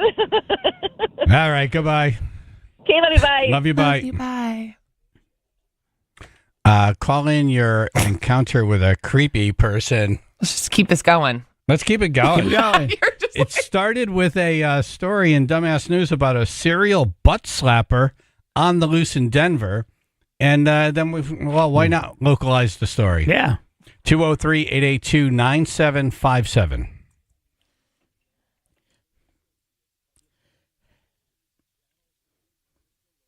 Sun and clouds, maybe some late day passing showers or rain showers. Low 40s, 28 now in New Haven. All right, we've got delays kind of all over right now in Derby. Route 8 southbound, we got delays starting at exit 18 through to exit 14. Also on 95 southbound, looks like that's going to be heaviest in Norwalk now, right around exit 16 through to Stamford. Delays expected about 30 minutes. And on the Merritt Parkway southbound, we're going to start in Westport. Minor stop-and-go traffic around exit 42, but heaviest Norwalk now into Stamford around exit 36. This traffic report brought to you by Mothers Against Drunk Driving. For victims of drunk and drug driving, your grief is unique, but you are not alone. You always have a place at MAD. Call the 24-hour victim helpline 877-MAD-HELP or visit mad.org. That's your Chaz and AJ Connecticut Lottery traffic. Car Beauty and Company Realtors. The best. Been working with Jonathan. I love this guy. Yeah. He's just so enthusiastic. Very. So he invests a lot of money into new technologies to help people sell their homes faster for more money. Yeah. And he's always training his people. He takes good care of his people. Yes. That's family to him. And he takes care of his customers. That's family to him. He's so enthusiastic about it. Very. So he sometimes people present houses and they're like, I don't want to clean the whole thing up and go through all this fixing and all this stuff. I just want to leave. I want to take what I want and I want to leave. Get out of here. And so he comes in with a cash offer, and sometimes he'll call me and say, hey, I got one. You want to, put a bid on it. Nice. So, he can help you sell your house, whether you want to put it on the market or if you just want a quick cash offer and just be done with it. Yeah. CarBeautyRealEstate.com, CarBeautyRealEstate.com. Here's his personal cell phone number, 203-980-6886. That's 203-980-6886. Or Google CarBeautyRealEstate.com. Look at all those 5-star reviews. Yeah. Over 1,200. That doesn't happen by accident. Nope. CarBeautyRealEstate.com.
Encounters with creepy. Sal in Woodbury. Hey, good morning, guys. Morning. Hey. So I don't know if how creepy this is, but it's in line. So it's a good story either way. Are you the creeper or are you the creepy? Creepy. The creepy. Wow, someone creeped out on you. All creep right, one, yeah, yeah. all right, come on, let's hear this. So I work at a dealership. We go out, body shop manager, service manager, assistant office manager, local pub. And we're sitting at the table, and the assistant office manager has her boyfriend with her. So, he's loud and talking about his gun collection. Okay. Got a new gun and this and that. Right.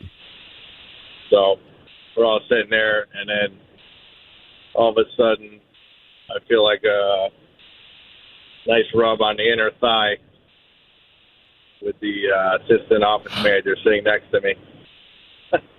Okay. With her boyfriend right next to her? Yes. The gun guy. And he's talking to me, sharing information. And my service manager is looking across the table, just staring at me. He sees what's going on. So I felt like I was at Wedding Crashers at the dinner table. Right. Holy crap. Yeah, Is that one of those your brain is like having difficulties because if you were single and she was single and that guy wasn't there talking about single, and she had her boyfriend. Yeah, she had her fiance with her. Fiance. Maybe she's got confused. But you were him. Oh man, it was interesting. Wow. Then what happened? They sold the car. No, I couldn't believe he didn't catch up. He didn't catch on to it.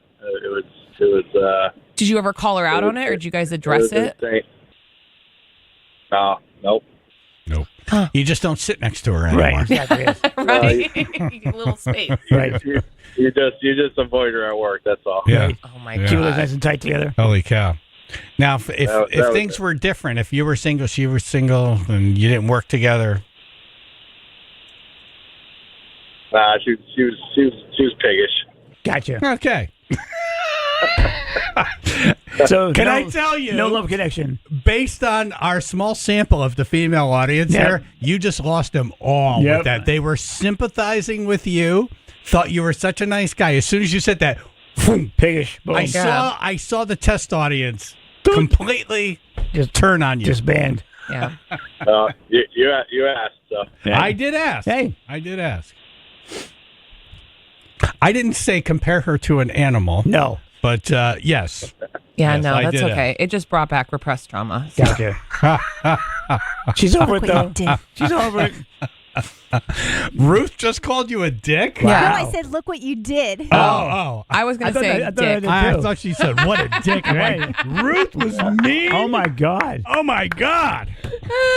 The world will end. All right, Sal. Thank you, man. That's okay. Thanks for the All right, honest guys. story. Yes. Appreciate it. All right, we'll take a couple more, and then we also have a money guy coming on. 5 money tips for dummies. I need that. We all do. Yes, we do. We all do. Yep. Yeah. 203-882-9757 if you have a story of someone creeping on you or you creeping on them.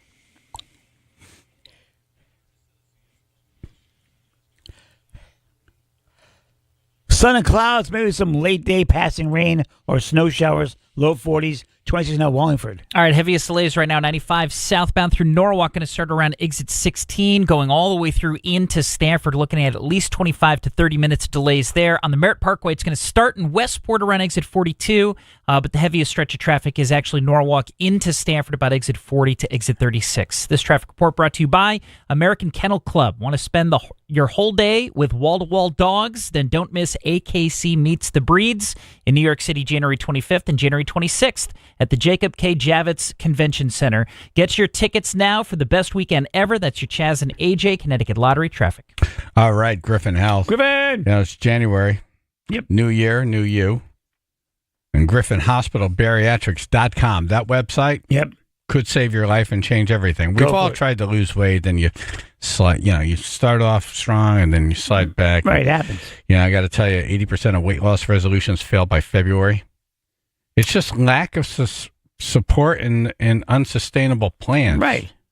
So you need professionals sometimes to help you through this process. Exactly. Okay, so Griffin Hospital having free seminars on this subject. Free. No obligation. It's free. You just go and learn. Check them out. All right, so this Wednesday at 5:30 and then Tuesday, January 28th at noon. Start your resolutions for a healthier you. Lose weight and gain health with Griffin Bariatrics by setting realistic and achievable resolutions for lasting changes. Options include supervised medical weight loss programs tailored to your individual needs. You could receive guidance from experienced healthcare professionals to create sustainable results. Go to griffinhospitalbariatrics.com or call 203-889-9906.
You want to hear about creepy people, or you want to learn something? I probably learned something, right?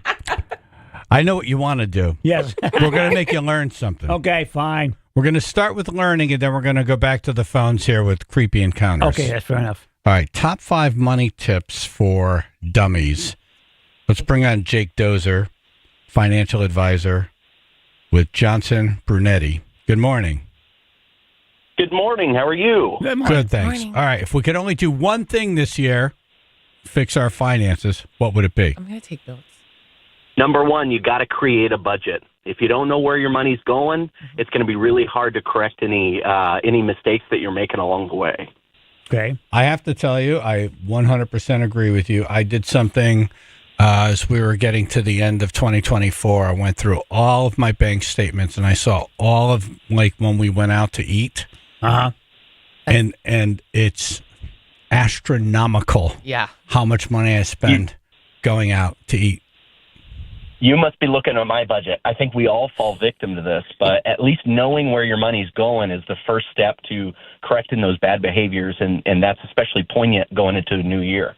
Yeah, it was a real eye-opener, so that's a good way to start. Create a budget. Yeah. And just go back through your, however it is you pay your bills, and go back through and just look at what you're spending money on. What you wasted on, yeah. Yeah. That's right. And there's a great rule of thumb. Generally speaking, you want to spend more or less of 50% of your budget on your needs, things that you have to pay, rent, mortgage, groceries, etc. And then 30%, if you can spend that on your wants, the entertainment, the going out to eat, things of that nature. And then the final 20%, you want to use that towards reducing debt, and you want to use it towards savings. Obviously, those percentages are unique to everyone, but that's a good general rule of thumb to start with. Okay, what would number 2 be on your list? Number 2, and in no particular order, of course, number 2 would be save first, spend later. A lot of times we think once we get that fun thing accomplished, then we should save, but that's really backwards. You want to save for whatever emergencies and expected expenses are coming along the line before you spend frivolously. Okay. Number 3? Number 3, build an emergency fund. Everyone should have an emergency fund of at least 3 to 6 months worth of their household expenses in the case of emergencies coming their way.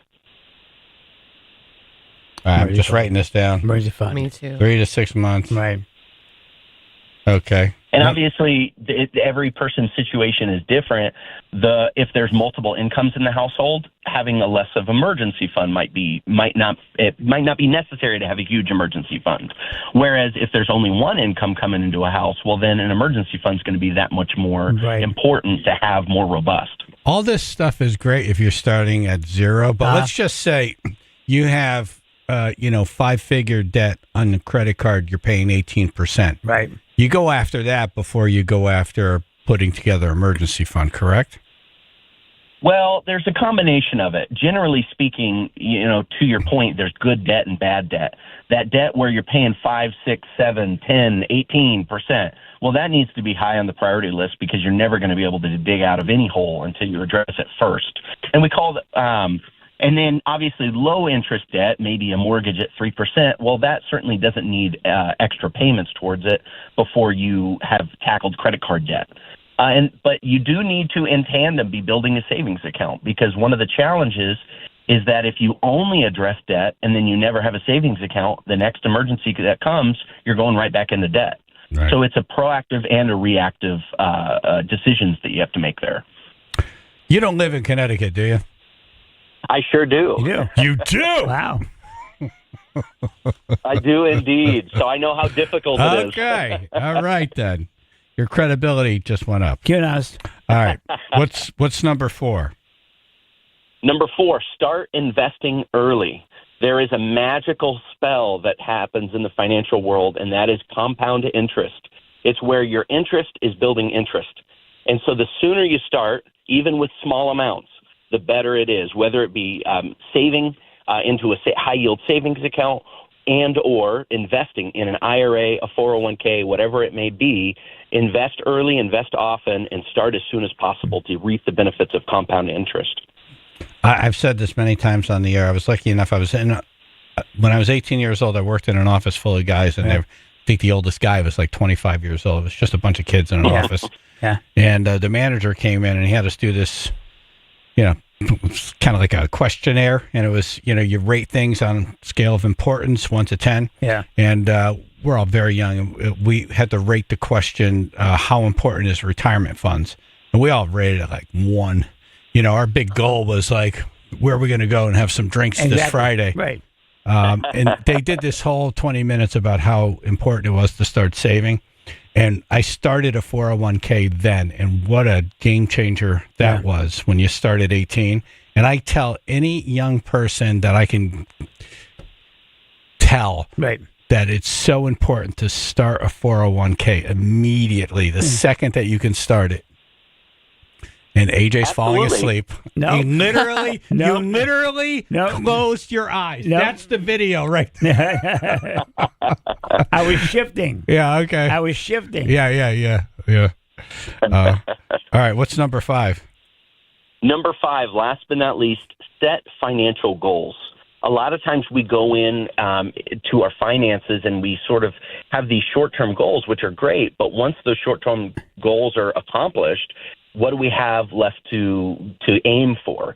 And when we have goals, short-term, long-term, and we budget different goals and expenses in certain ways, it allows us to make like we're making continual progress, and we can keep reaching those goals and keep pushing ourselves to make better financial choices. So, number 1, create a budget. 2, save first, spend later. 3, build an emergency fund 3 to 6 months. 4, start investing early. And 5, set financial goals. Mm-hmm. That's it. Sounds easy. Right. Yeah. But I have something. What if you say you build a budget, okay, and you get your budget all set. Well, how do you deal with constantly new bills showing up, ones that weren't in the budget? Well, I mean, life is fluid. You know, it's never going to be concrete. It's never going to be to the place where these new bills don't come up. But you have to continually react. That's one of the things that we recommend to people, whether they be meeting with a financial advisor, a financial counselor, even financial therapists, making sure that as they work towards their goals, sometimes it's going to be 2 steps forward, 1 step back. Right. You have to have realistic expectations of yourself. You know, at the same time, you have to try to be disciplined to say, look, even when the unexpected come, instead of me allowing this to freak out, instead of me just throwing the baby out with the bathwater, instead I'm going to say, you know what, where are those places that I can crimp so that instead of me having to set myself back as far as making progress towards my goals, I can instead pull from this budget source so that I can keep making progress at the pace that I'm making. When you buy a house, always buy way lower than what you could afford. Right. Yes. 100%. A spend under your ability is such a critical thing. Boy, you're great. Yeah. Yeah. And Well, that was only thank you for shifting. saying You did a good job, and we didn't. We're not all glazed over here. No, we're not. No. I took notes. Well, finance doesn't have to be complicated. A big thing that we want to do is make it simple, because making it simple makes it actionable. Jake Dozer, financial advisor, Johnson Brunetti. We'll link up on the radio station website. Thanks, Jake. Happy New Year. Thank you. You too. All right. You guys didn't say shut up. New guy. I was shocked when you said it. New I was guy. like, oh, no. New guy. It just kind of came out. Right. Definitely a new guy. Yeah. Let's go back to creepy now. Yes. We've learned something. Great. We learned something. We did. We did our smart person Now bit it's for just- long enough. Now creepy dessert. Yeah. Creepy. Georgianne in New Haven. Hi, good morning. Morning. Hey. So, good morning. Yes, my boys. So anyhow, I was getting a massage. Okay. And I've had massages before. This was with a male. I got over my phobia about that. And so some point during the massage, it seemed like his pelvis got a little too close to my head. And all of a sudden, I'm very aware of what's going on. I'm really paying close attention. And I said, wait a minute, both of his hands are massaging my back, but what is this? I don't know what exactly, I don't want to think about what I experienced, but I had that moment. Well, what is this hard object a little lower? I'm remembering this is about 10 years ago or more. And all of a sudden I said, oh no, that can't possibly be what I think it is. And it was the pressure. I don't want to be too descriptive, but I am totally, helpless. Wait, in his this hands situation. are on your back. Right. Yeah. Yeah. And where's the pressure? The firm spot? Well, it would be level with the table. aligning with his pelvic area, and I'm just waiting. Now I'm totally cramped up, totally defeating the purpose of a massage. Right, you're not relaxed anymore.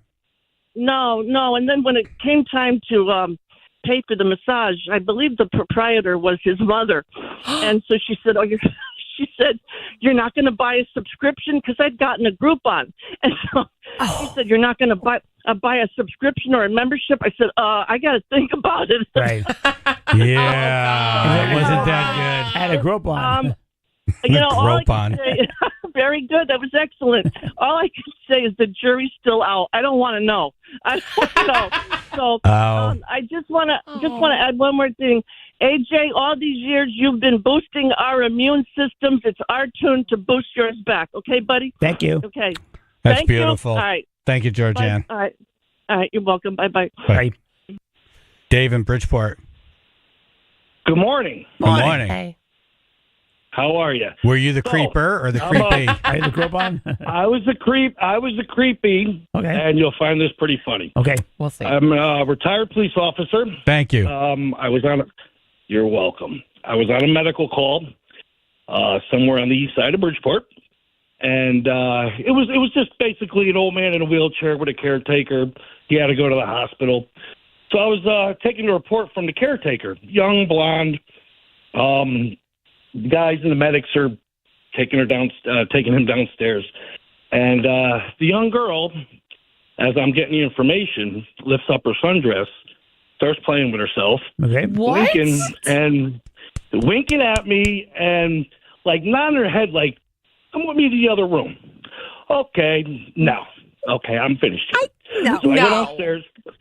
Yeah, absolutely. Go downstairs. Told a few of the guys while we were downstairs getting the old man on the ambulance, and that was the first mistake, because if you know cops, if you know firemen, if you know anybody in the medical profession, you can't trust them. So my buddies decided to go back upstairs and give her my number and say, "Oh, my God, he's so into you. Yeah, blah, blah, blah." So she blew my phone up for about 2 weeks, and I had to change my number. Holy crap. She blew it up. Gotcha. So, yep. So, yes. Wow. I was, I learned my lesson with my buddies. So, anyway, I'm not speaking because I'm looking at the reaction of the room. Me and Ruth keep looking at each other. Looking for Barry. I don't know if I believe this one. Yeah. You don't believe this? I believe all the stories. Tell you what, any cop out there, any fireman, anybody in medical industry, absolutely. Yeah, you 100%. They're called badge bunnies. Yep.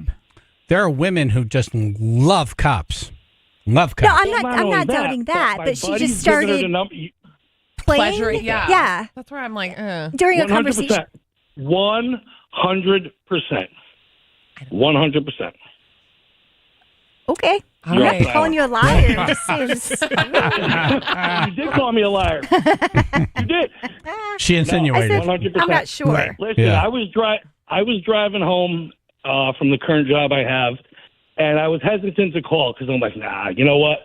I'm glad you did. Yeah. Because if one of my buddies is listening, they're gonna blow my phone up today laughing. But I don't want it to be all women calling up talking about guys being creepy. I need a little balance here, Dave. women. So thank you.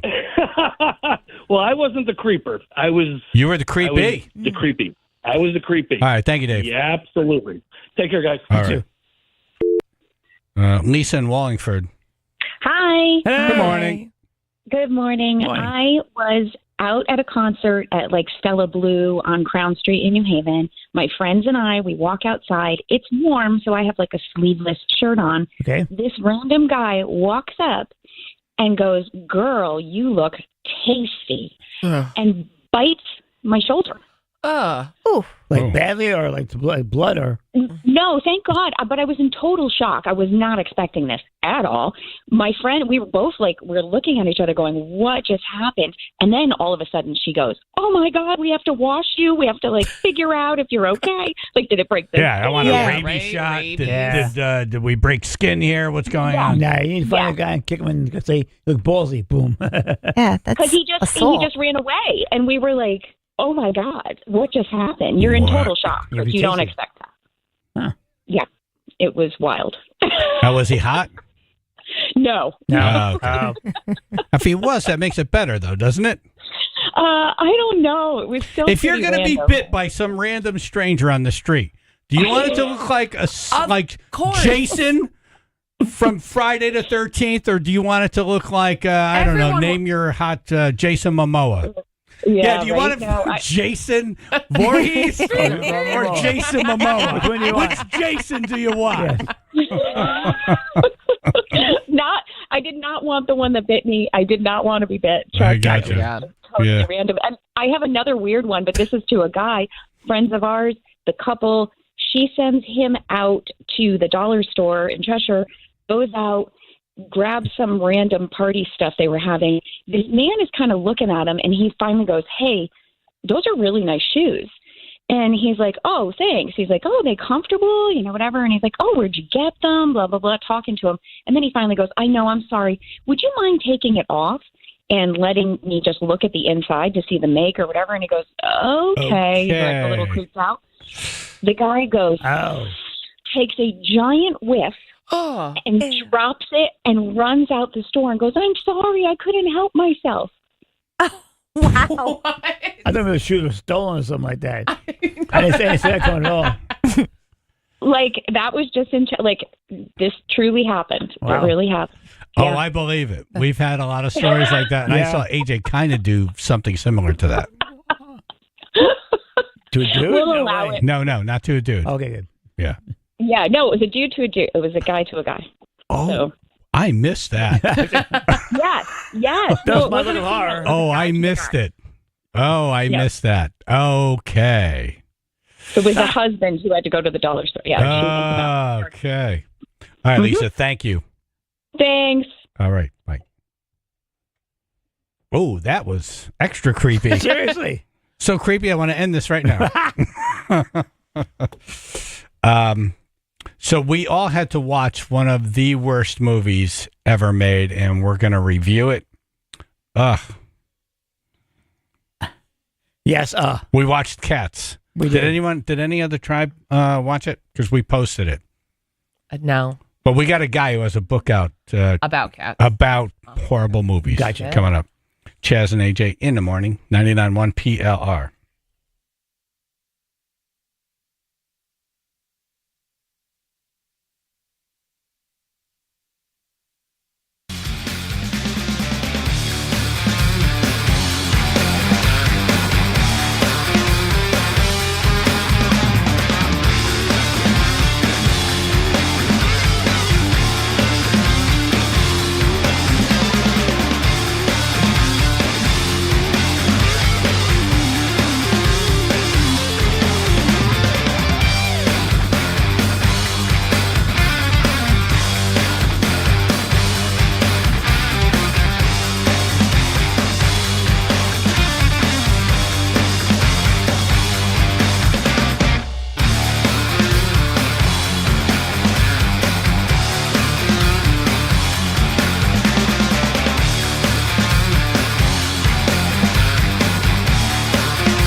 Remember when we had the bad movie guy on and I asked him, what's the worst movie ever made? And he instantly, without a half a second thinking, said, Cats.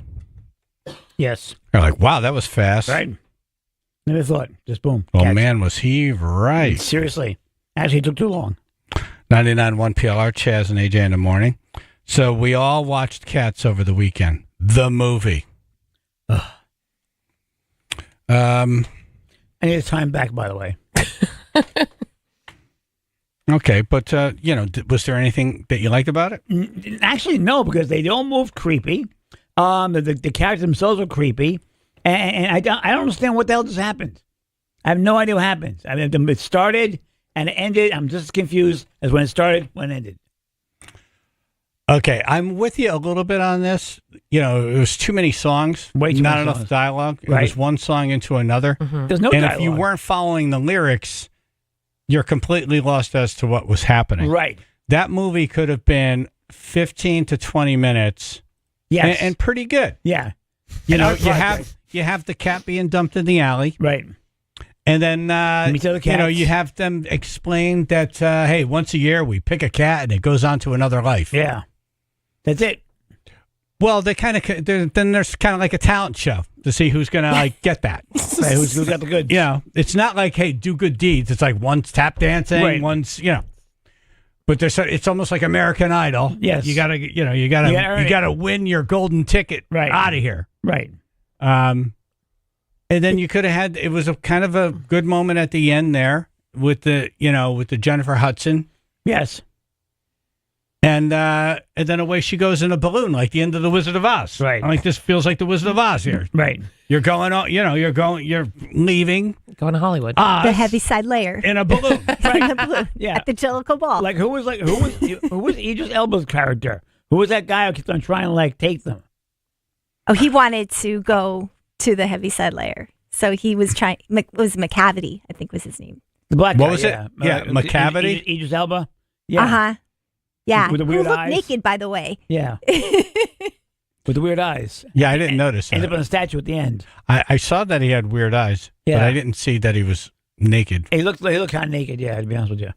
Every close-up on someone's face was unsettling. Yes. Every single close-up. It didn't matter which character it was. It's so weird to look at a human face and then the rest of the body is not human. I could see where furries became a thing from Yeah. this Oh my movie. God. Right. If you're in shape, furries, though. Yeah. Yeah. And it said starring James Corden, and he was in it for 5 seconds. It was still too much. Too much. The second And he came on, yes. I'm like, man, I really felt the talent plummet the second he came on. Oh, really? Because I thought the I can't opposite. stand that Because guy. the first minute I didn't like, but once he started doing funny stuff, I'm like, oh, I kind of like this because Yeah. it's distracting from this bad story. Right. And I like that fat orange tabby Yeah, cat, who the was lady she? cat. Rebel Oh, Wilson. Rebel Wilson. Okay. Yeah, she was great. Like, it was just comedy. Right. Yeah. They felt like the same character, just different genders. Yeah, I'm not saying that her performance was award-winning. Yeah. I didn't I'm think just either saying, was good. in a movie of bad performances, she was relief. Yeah. Mm. Comedic relief. Yeah. It was unsettling when she zipped off her fur to reveal What am I supposed to take away from that? to reveal an outfit with more fur underneath. That was Yeah. weird. So Yes. she was a furry. She was a furry. She was dressed as a furry, but she was a cat dressed as a furry. I had big questions about how the wardrobe is supposed to work because some of the cats wear clothes, some Yeah. unzip skin to reveal clothes, and some are just in skin. So the skin ones, are they naked? But I don't know. Yeah. Because you had a thin and an overweight cat in a hat. It was very, very strange. Yeah. I did not understand that at all. The play can't be that bad. Oh, that's Because the short. play was open for Oh, that's short. Decades. It's one of the longest running plays on Broadway. right. Yeah. So that had to be good. I've seen it. And it's a lot easier to kind of accept this world that Cats has built when you're sitting in a theater and watching it on a stage with people in costumes than you do watching this bizarre, kind of just unsettling computerized version of it on screen. Yeah. And obviously, they were doing a favor for Andrew Lloyd Webber, having Sir Ian McClellan and Dom Judi Dench in it. Because I can't see him actually saying, yes, I'd like to do that part. Like, they had to do him a favor. Right. Because they've been doing this forever. He's huge. You know what I mean? So they probably didn't think it was going to be what a disaster Why, are they it in was. Cats? Oh, yeah. Yeah. Oh, those two If are you in ever want to Cats? see Sir Ian McKellen licking milk out of a bowl, this is your movie. Yeah, that's right. Yeah, he was. I did see that, He had didn't the I? theater, and yes, exactly. And she was the kind of like the large older. No, I saw them in the movie, Yeah. but they're in the Broadway play? No. No. They're in the movie. Just the movie, yeah. No, I saw them in the movie. Yeah. But I'm just saying they must have owed him a favor or something like that, or whatever. He is extremely well respected. I cannot understand how he was in that. He's so regarded as like a king of acting. What are you doing in this POS? So people probably thought, oh, if he's in it, it's going to be really good. They thought it was going to be like Wicked is being received now. They thought it was going to be the big movie of the year. They submitted it for Oscars. They put a for your consideration campaign together. But then as soon as people started seeing how terrible this was, they quickly pulled back on that. So this was supposed to be like the next big. I want to leave 2 hairballs in my review. Yeah. I don't remember how soon it was that James Corden came up on the screen. It was like 45 minutes in or whatever. But right around that time, I was like, how does this? I have to start Googling how this happened. Is he the one who deep throated the shrimp?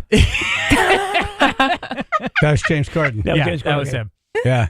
Because there's a lot of talent. I mean, people who won awards, have been nominated for awards. The director won awards. Like, what happened? Where was the breakdown? What was it against?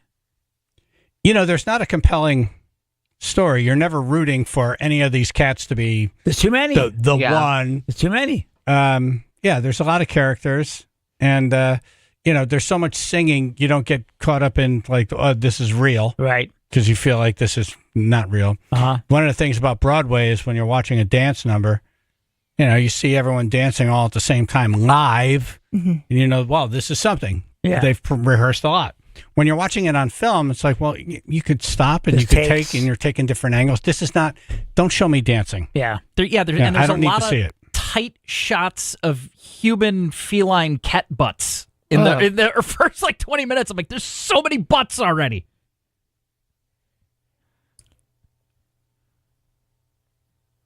Jennifer Hudson was good. That could have been a bigger moment than it was. Yeah. Oh, they did her dirty. Yeah. With the snot running down her face and her nose when she's singing in the close-ups. Not needed. Yeah, the close-ups were, every single one of them was unsettling. My cat liked it. Just one of them? Yeah. Was he watching with you? Furley actually watches television. Wait, really? Yes. Oh, my God. He will watch. He'll get in my lap and he'll watch television. Yeah. Lady is like any other animal. The TV's not even there. Doesn't even look at it. Yeah. But he sat in my lap looking at it. I'll post it. I have a picture of him sitting in my lap looking at the fat orange tabby, and he tilted his head like, Mama? wait, Mama?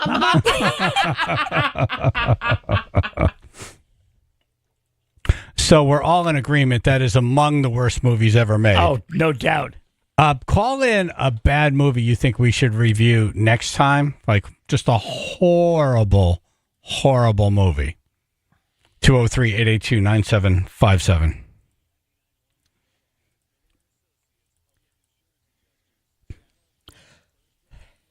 Sun and clouds, maybe some late day passing rain or snow showers, low 40s, 37 down Brantford. Route 8 southbound through Derby, we've got heavy stop-and-go traffic from exit 18 to exit 14 causing delays, as well as 95 southbound. That's going to start in Norwalk right around exit 16. Heaviest delays are actually now reported in Stamford between exit 9 and exit 6.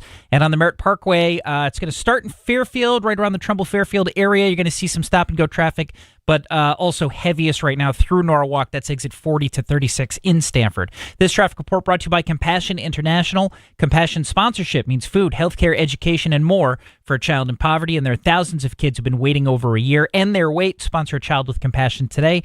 Text the word radio to 83393. That's your Chaz and AJ Connecticut Lottery traffic.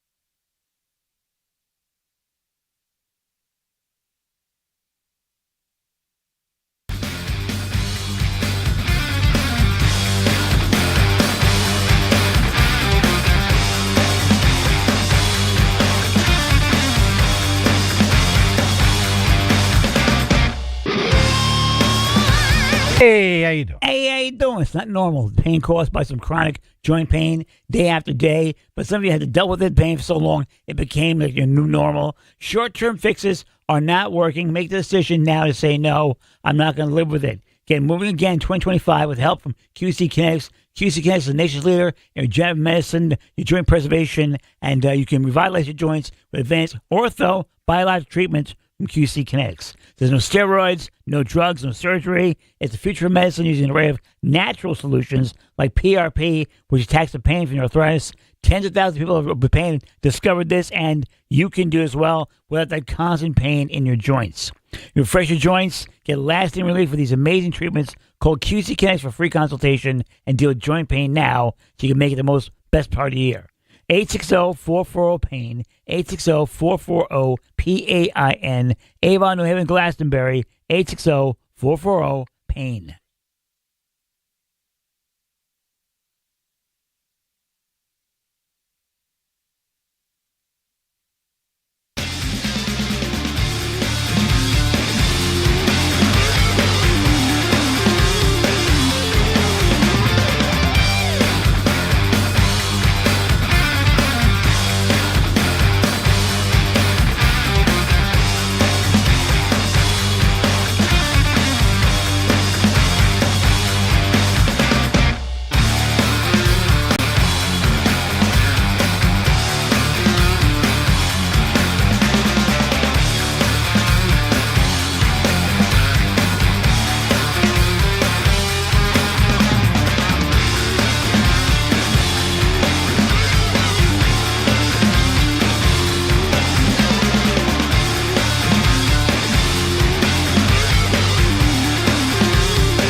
We all watched Cats over the weekend. Yes. That's why we sound so miserable today. Yes. The movie, not great. Life sucked out of me. You know, that first song that they did after the cat gets dumped in the alley, you know, right in the opening scene, the white cat gets dumped in that bag. And then all the other cats come out and do a number kind of telling this cat, here's the lay of the land. Yeah. And it was a song saying, here's the lay of the land.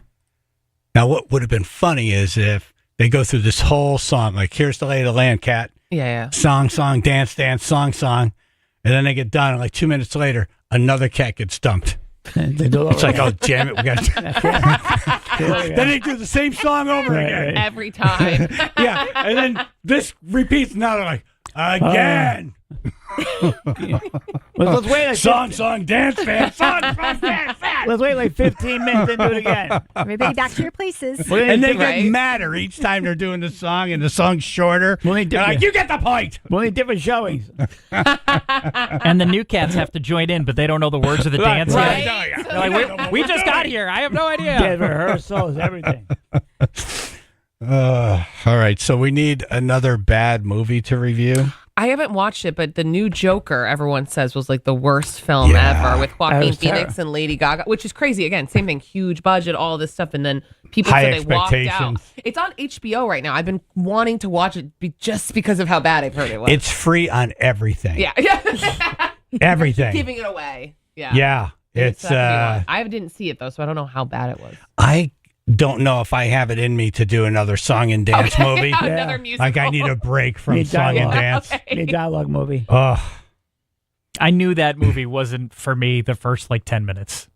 Joke. It's funny how you should say 10 minutes because I sat through this thing for what felt like an hour. Yeah. And I paused it just to like, how far am I in? Yeah. 10:01. Yeah. Oh no. And by the way, I was going to do Dry January because January 4th. You couldn't do it. January 4th, I was my last drink. It was, because my birthday's on the 7th. Yeah. It's a Saturday night. Right. Yeah. Jennifer took me out to dinner. I'm like, all right, so I'm not going to drink for the rest of the month. Friday, I sit down. I'm like, I'm not drinking tonight. I put this on 11 minutes in. I'm like, It doesn't count. I need It a doesn't drink. count. Well, in February. I need a drink. It doesn't count. Dry January ended with cats. Yeah. Do you want me to pause while you go get a drink? No, let it play. definitely don't pause it. I'll catch up. If anything, you can fast forward. It's fine. I'll catch up. And that's how you know you married well, because you do this assignment for work, and your wife sits there with you That's a good and wife. suffers through it. That's a good wife. Your pain's my pain. Amanda is a gigantic Taylor Swift fan. I don't even think we made it to the scene. Like we got to the James Corden, and we were both like, I have enough information. Yeah. I'm really good. Yeah, I didn't notice it was Taylor Swift. Jennifer picked up on that. I forgot that she was even in the movie. Yeah, 'cause she's obsessed with cats. Because she has her own cats. I would say the only good thing about the movie, some of the music is good. Like some of the songs I liked.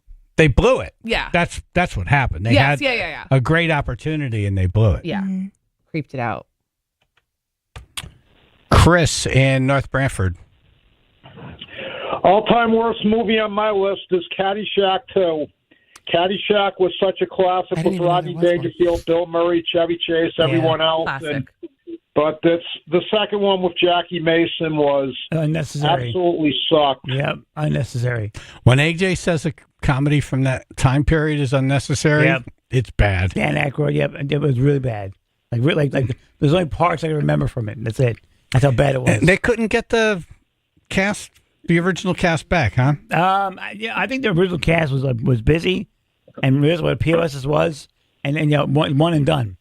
I think as soon as one of them said no, Rodney everybody Dangerfield else was like, thought well, the we're script out too sucked. then. How many years between the two? Because It's 3? I think 8. Oh, is it that many? Yeah. Well, remember, Animal House was National Lampoon's first movie. Yeah. Massive hit. Caddyshack came out, not that big. Really? It grew in stature over time. Yeah. It was okay. considered a box office flop. In fact, the guy from National Lampoon who was behind the movie jumped off a mountain in Hawaii.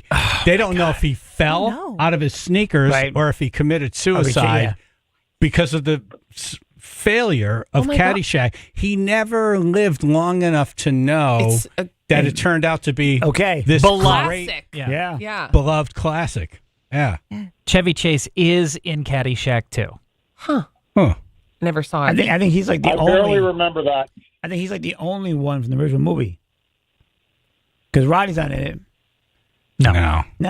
Because that's what Jackie Mason's part is, and you got Bill Murray. Dan Aykroyd does Bill Murray's part. Yeah. The whack job maintenance guy. Right. Yeah, I don't think I could sit through that one, but we're gonna write that one down. Caddyshack too. Thank you, man. And he Should was we right. write down sequels? If they're that bad, because it's it almost feels easy to screw up. Yeah. Yeah. A classic. Yeah, but some sequels are pretty good, I would say. I liked Halloween 2. Classic. Good movie. Caddyshack 2. I'll write that down. I'm curious if anyone has seen Titanic 2. I wanted to hear because I heard that was Titanic 2. What happens in Titanic 2? There's another iceberg? I don't know. No, Titanic 2 should be that guy in the little bubble who went to down to see the people. Yeah. In the Titanic? Right. Oh, so the Titanic 2 is literally the exact same thing, except it's the cruise liner sets sail on the 100th anniversary, and a tsunami hurls an iceberg. So it's pretty much the same premise. So it's another. Yeah. Another 1.7 out of 10 on IMDb. Oh, wow. Oh. I think this was one of those kind of bad on purpose movies, though. I think Yeah. that it was meant to be. Oh, There's really? a whole studio that makes knockoffs of Made to legitimate suck. movies, really cheap, Yeah. kind of schlocky ones. Sci-Fi's the only one that buys those. Yeah. Right. Called Okay. Asylum Films. Gotcha. I don't know if this is Asylum or not, but I think it's in that vein. What was the name of that capsule that just went down last year? Oh, my God. Titan. Titan submersible. Titan. Where's that movie? Probably being made. Probably being made. Yeah. We want that movie. Yep. That should be Titanic 2. Right? People are going down to see the Titanic, and the same thing happens to them. Right? That has to be being made. Dan in Norwalk. Good morning. Hey. Worst movie, Monster High. Monster High. Oh, what is that? High School of Monsters? Yeah. You can't even figure it out. My brother was one of the actors in it, and it is absolutely horrible. It killed his career before it even got started. Wow. Really? No. Yeah. Sucks for him. It was bad. Okay. Listen, does your brother still live in Connecticut? No, he's in California. Still Okay. in California. This sounds good, though. We can review the movie and talk to someone whose career was ruined by the movie. Right. What are they doing now? All right, hold on. Is this an animated movie? Or is it... No, it's live actors. It probably would have been better off as a cartoon. Or never made at all. Right. It's also a musical, it says, as well. So Oh, it's a musical? it says musical/fantasy. Oh, boy. All right. Dan, hold on 1 second. We want to grab your number. We're looking for a bad movie to review next month in our Bad Movie Review Club, 203-882-9757.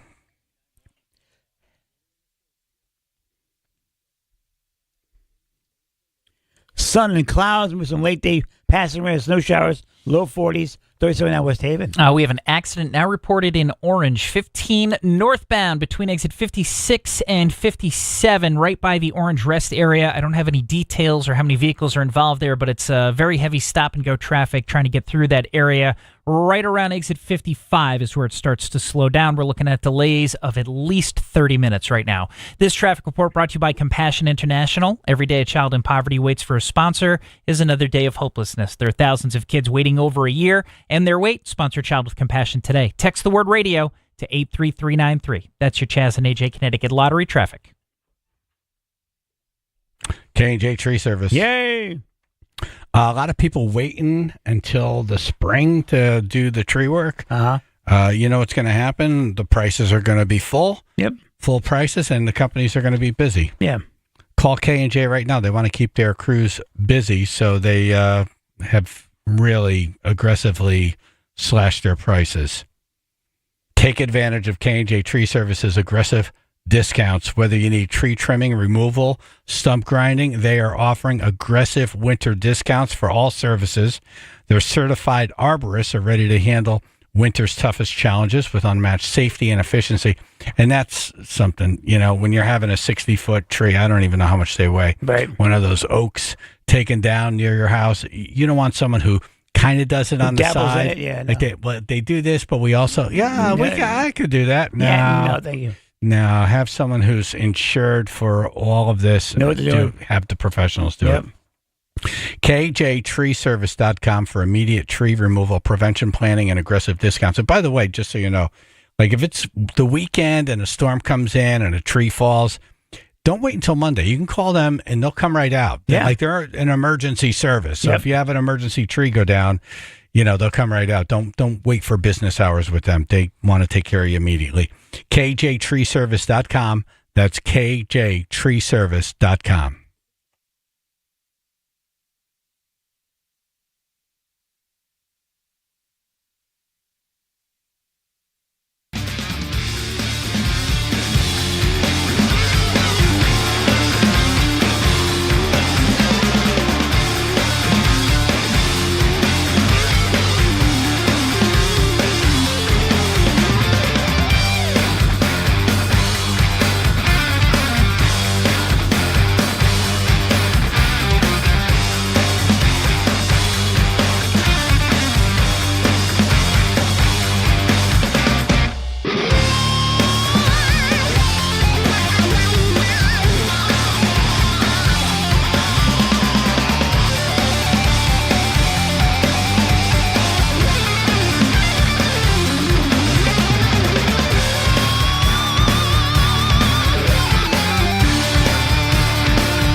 Looking for a horrible movie to review. All of us watched the movie Cats over the weekend. That's why we sound so miserable today. Thank you. Christine in Norwalk. Hello. Hi. Hello. Hi. How are you guys? Good, Thanks for taking my call. Well, thanks for calling. Okay. The movie, I'm not sure of the title, but I'm not sure if it's The Human Caterpillar or just Human Caterpillar. Worst movie ever. Caterpillar or Centipede? It might be Centipede. You guys have you seen Human Centipede? No. Oh my God! You guys should watch Human Centipede for sure. She's right. It's scary, gross way. Really? Yes, and yes. It is. It's called The Human Caterpillar. Centipede. But yeah, you can explain it. You got Centipede. Yeah, you got this. You have to. I couldn't make my way through the movie. You have to watch it. Yeah, I couldn't finish it. It was so disturbing and bad. So if you guys want to try that one, I'm busy that day. Yeah. That sounds like what we're looking for, though. Ruth, you're the expert in this. Have you seen it? I've not seen. Have you heard of it? The entire thing. Oh, the entire. I've seen clips, and that's enough for me. And there's multiple. There's sequels too. How long? Yeah. Is it? Yeah. It's probably not that long. It's about a mad scientist that sews people together end to end. It creates a Someone's human called this in centipede. before. Yeah. And creates a human centipede because he's sewing them together. Right. Yes. And So- their mouths go. Where the bottoms are. Okay. And they pass. They can push me. Oh my! They can push me, pull God, you. Yeah. Are you kidding? Yeah. Yeah. No. Yeah. And he does like the surgery and everything on their bodies to like get them to. Yeah. You have to watch it. I don't know. I think now I I'm think like- watching good bad movies is should be fun. Yeah. And not just like Gross. gross you out so bad that you Oh, Yeah. okay. It's pretty gross, but. Yeah. Do we even want to watch this trailer? Hello, sweetie. No, we're in Germany right now. Maybe we can talk to you later.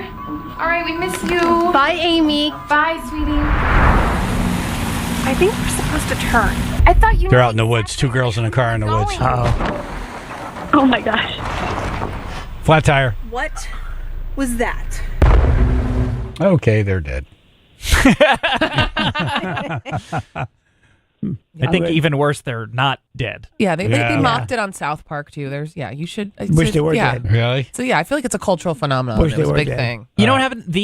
I think marketing for this movie worked extremely well, where they had a surgeon, look at the surgery that they propose in the movie, and they're like, would this be real? And they're like, oh, this could definitely work. And everyone was like, what? Jeez. Okay.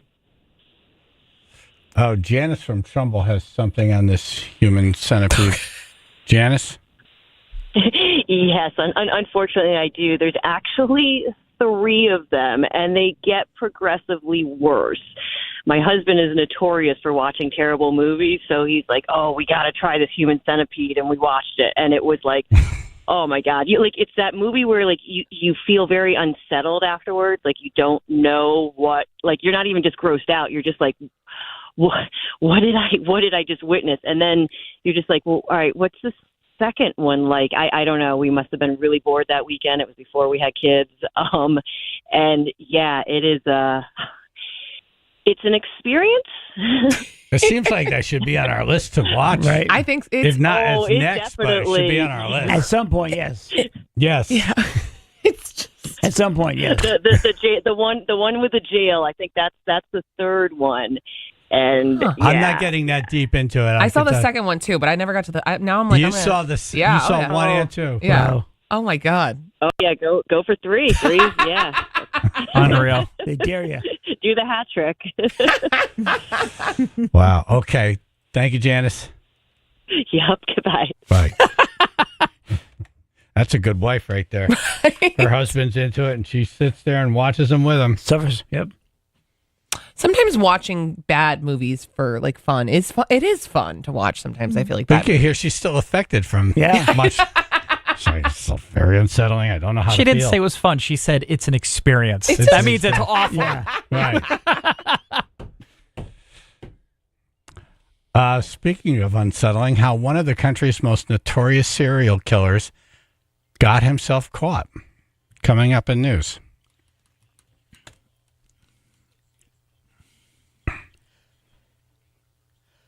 Sun and clouds, maybe some late day passing rain or snow showers, low 40s, 37 at Woodbridge. All right, we're looking at very heavy delays, 15 northbound right now. A couple things going on. It's going to start with an accident as you go through Orange. This is between exit 56 and 57. Multiple vehicles involved right by the Orange rest area. That's causing delays, compounded by the fact that ahead of that, in North Haven, there's actually road construction. So a lot of lanes closed right now, 15 northbound. The construction's between exit 63 and 65, and it's just kind of delays all the way through right now. This traffic report brought to you by Compassion International. Compassion sponsorship means food, healthcare, education, and more for a child in poverty, and there are thousands of kids who've been waiting over a year and their wait. Sponsor a child with compassion today. Text the word radio to 83393. That's your Chaz and AJ Connecticut Lottery traffic. Window Nation. Window Nation. We had a nice meeting with one of the Window Nation people last week. They're so cool. Very cool.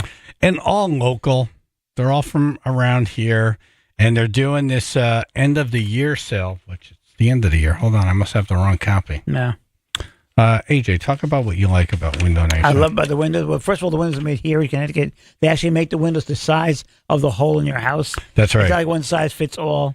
Yeah, they don't say, okay, we're just going to make them all the same size and we'll shim here and insulate here. They make it so it fits right the first time. Yeah. Big difference. So they're doing 50% off all window styles plus pay nothing with no interest for 2 years. Wow. 2 years.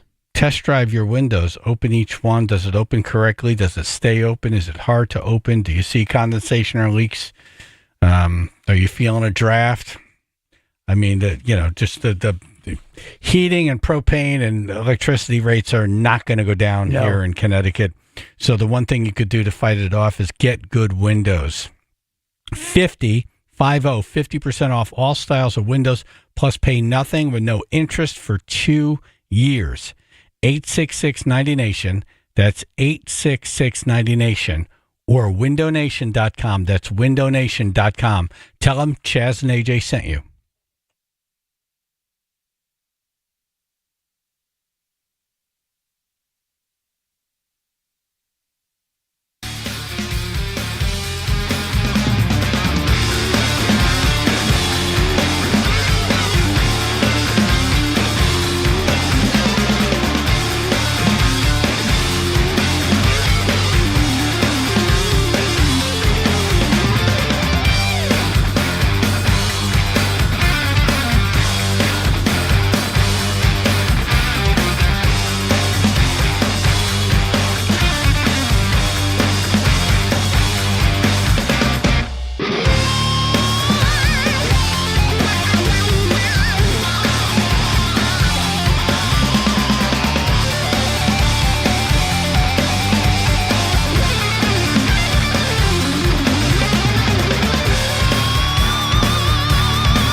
I have Susan Peters on. She's host of a really cool true crime podcast.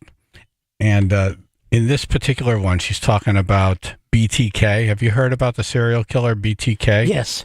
Do you know what BTK stands for? Yeah, I never knew. No, it's not bacon, tomato. The Burger King, no. Yeah, no. Susan? Hello, guys. Hi. How you doing? Good. What does BTK stand for? Bind, torture, and kill. Okay. All right. That's rough, yeah. And this guy named himself. Right. He named himself BTK. Where did it start for him? It started for him his first murder was in 1974. But according to him, it started for him when he was a young boy, that he always had this thing called Factor X that he named Factor X. And Factor X was his other personality that came out when he was 20-some years old after he got married and made his first killing in 1974. He stalked his prey, and he stalked a young lady named Josephina Otero and was going to stalk her and figured out that everybody left the house around 8 o'clock. Well, it was different that day, and because it was snowing, so they didn't leave the house at 8 o'clock. So he ended up in the house with Mr. and Mrs. Otero and young Joseph and Josie Otero, and he killed all four of them, Mom and Dad, the 12-year-old and the 9-year-old. Damn.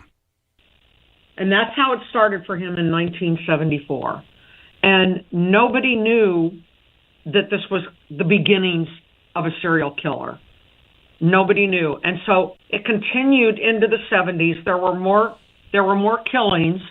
Still nobody knew in Wichita that this was a serial killer until BTK sent a letter to the local newspaper, the Wichita Eagle, and said, how many more people do I have to kill before I get publicity? And that's when it all broke loose. Okay. And then were they able to connect dots after that?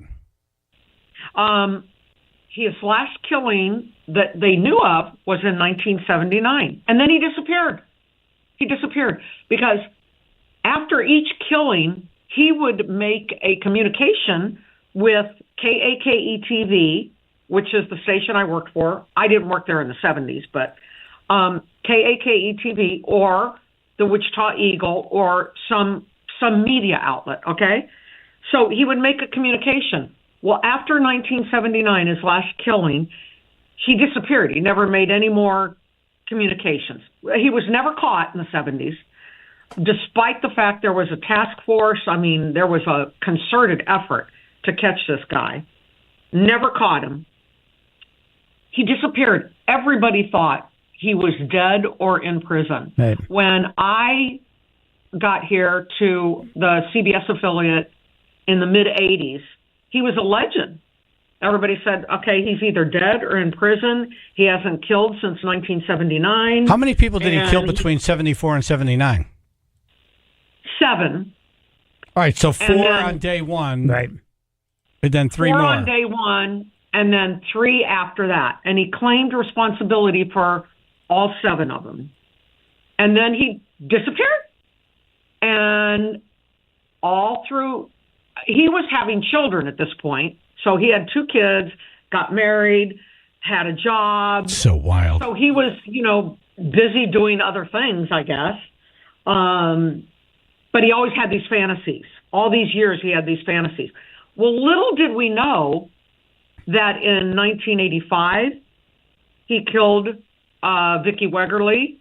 In 1990 and 91 he killed 2. Well, I say elderly, they were 50-something ladies in his neighborhood. But no one knew it was BTK because he didn't claim those. When he killed in 85 and 90 and 91, he never laid claim to them. So other people were suspected of those killings. Fast forward to 2004, the 30th anniversary of his first killings. And you know how media does all kinds of retrospectives. It's the 30th anniversary of the first BTK killing, and here's the BTK story. So everybody was doing the story, including the local newspaper. He did not like that. He wanted to write his own story. So in March of 2004, he wrote to Channel 10, KAKE, and said, this is the BTK story, and this is what I did. I also killed Vicki Wegerle. Sent a copy of her license and her jewelry to the newspaper. And so we knew BTK had reappeared. The next day, the police held a news conference and said, BTK is still alive and well and threatening. The next week, we got, at Channel 10, we got a letter that said, this is the BTK story, and it was chapters 1 through 13. 1 through 13. He just named all the chapters. And chapter 13 was, will there be more? Scared the heck out of all of us. And that started a year-long search for this killer that had disappeared for all these years. If he just stayed disappeared, he would have been fine. How did they finally catch him? Then I got to let you go. You know, they finally caught him by, he kept sending letters to us. He kept sending letters to the media. Right. And then he sends a floppy disk to a television station with more clues on it. Well, little did he know that they could track where the floppy disk came from. And they tracked it to the church he goes to. He was president of his church. And then that's how they caught him. So creepy. Yep. Crazy. Suzanne, creepy. We'd love to have you on when you're not on one of these limited tours. You're great, by the way. Great job. Yeah. And I want to listen to that podcast. So thank you. It drops today, the first 2 episodes, and it's got all new interviews, all new insight into who this guy is and his mind and just what he went through. And he's still alive in prison 30 miles from where I am in Wichita, Kansas. Holy crap.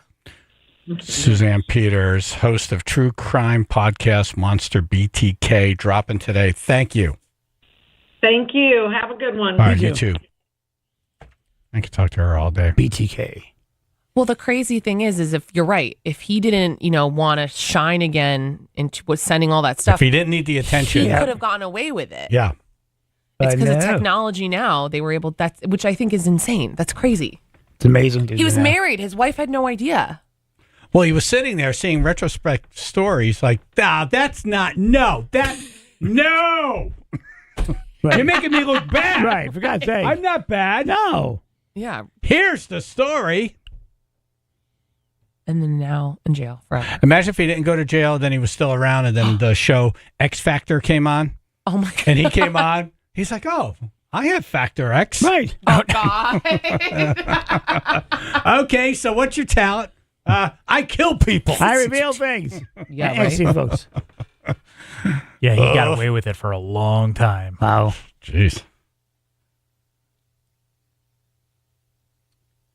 I think we're talking different Factor X's here.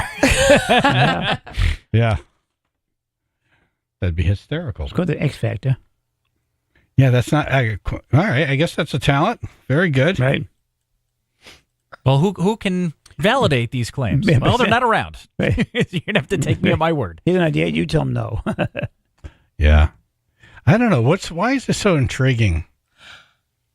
Why are those serial killer stories so intriguing? Because they got away with it, because they're capable of doing it, because they're acting like what they did was normal and it's not. Like, But you know what I people mean? in the mob do that, and we're fascinated with those stories. I guess it is, right, we value human life. Normal humans value human life. Yeah. And then when you see someone who's able to go through life, but having a normal life over here, father, member of the church, And they ended up husband, but you're over here, my hobby is killing people. It's the fear. It could be any, like, it could be you, could be me, could be Ruth. We all could be murderers behind the scenes. We have no idea. I have no idea what you do. I don't know, maybe. Yeah. But you know what I mean? That's why people are You know what it fascinated, is, though? I think, Those though. people are off. We were talking about creepy people before. Yes. Oh, yeah. Some of those people, Oh, yeah. like if you said, oh, and then we found out he murdered 3 people, we'd be like, okay, well, he was sniffing hair. Right. Yeah. And, Oh, yeah. It makes putting his pelvis into people's faces. Right. I could kind of see this. Right? Yeah. No, yeah. Sounds like a good podcast. It does. It's one of those, you listen to it and you turn the lights down low and And Yeah, she's no. got a Right. connection working at the same station that he Oh, used to she's contact great. all the That's what time. I was She's, thinking. she knows the story inside and out, Yeah. Definitely. backwards, I want forwards. to listen to it. And maybe has more information than the average investigator because of it. Right. The interviews are going to be good too. Yeah. Yeah, I want to. She'll have access. Julia is calling in with a movie we should not watch. Oh, good. Or we should. A horrible movie. Can you hear me? Yes. Okay, all right. I just got to work. So anyway, AJ, my heart goes to you. thank you. I'm grateful for you. Thanks so much. Every single day. Anyway, I love you guys. Thank you. Think the worst movie ever is the movie Nope. The marketing was outstanding. It really got my interest, and my boyfriend, we said, we have to watch this movie. But the minute we sat down, we could not hear in any word uttered by the women, the character, right? The story was so out there. The effects were so horrible. The story with the monkey has no place in it. I think I have no idea why it has so many good reviews, because for me it was a flop. Have you guys watched it? Yes. Yes. And there was a lot of hype.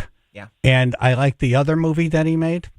And he's like this M. Night Shyamalan, he's kind of like, he makes this feeling Yeah. that you get as you're watching the whole movie, and you feel like something's about to happen.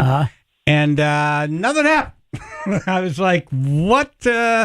I'm with you. A lot of great reviews. I watched it. I was like, okay, I don't hate it, but I was also disappointed. Right. I don't want to say disappointed, but I'm like, I'm good. Yeah. Right. Yeah. I could not hear a word this woman was screaming about.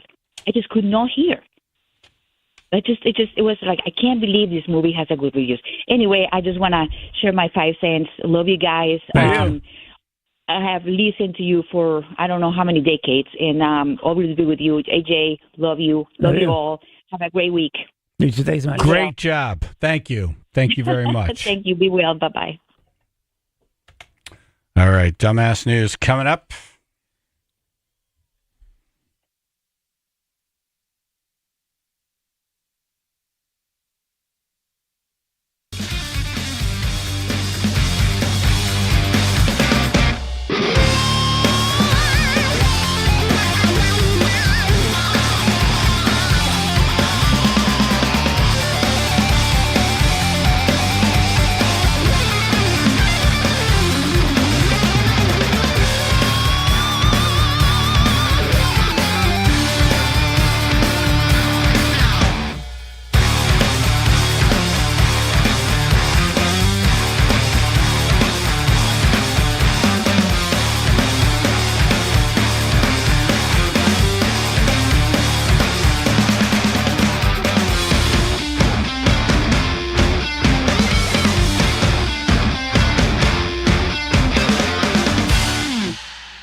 99.1 PLR.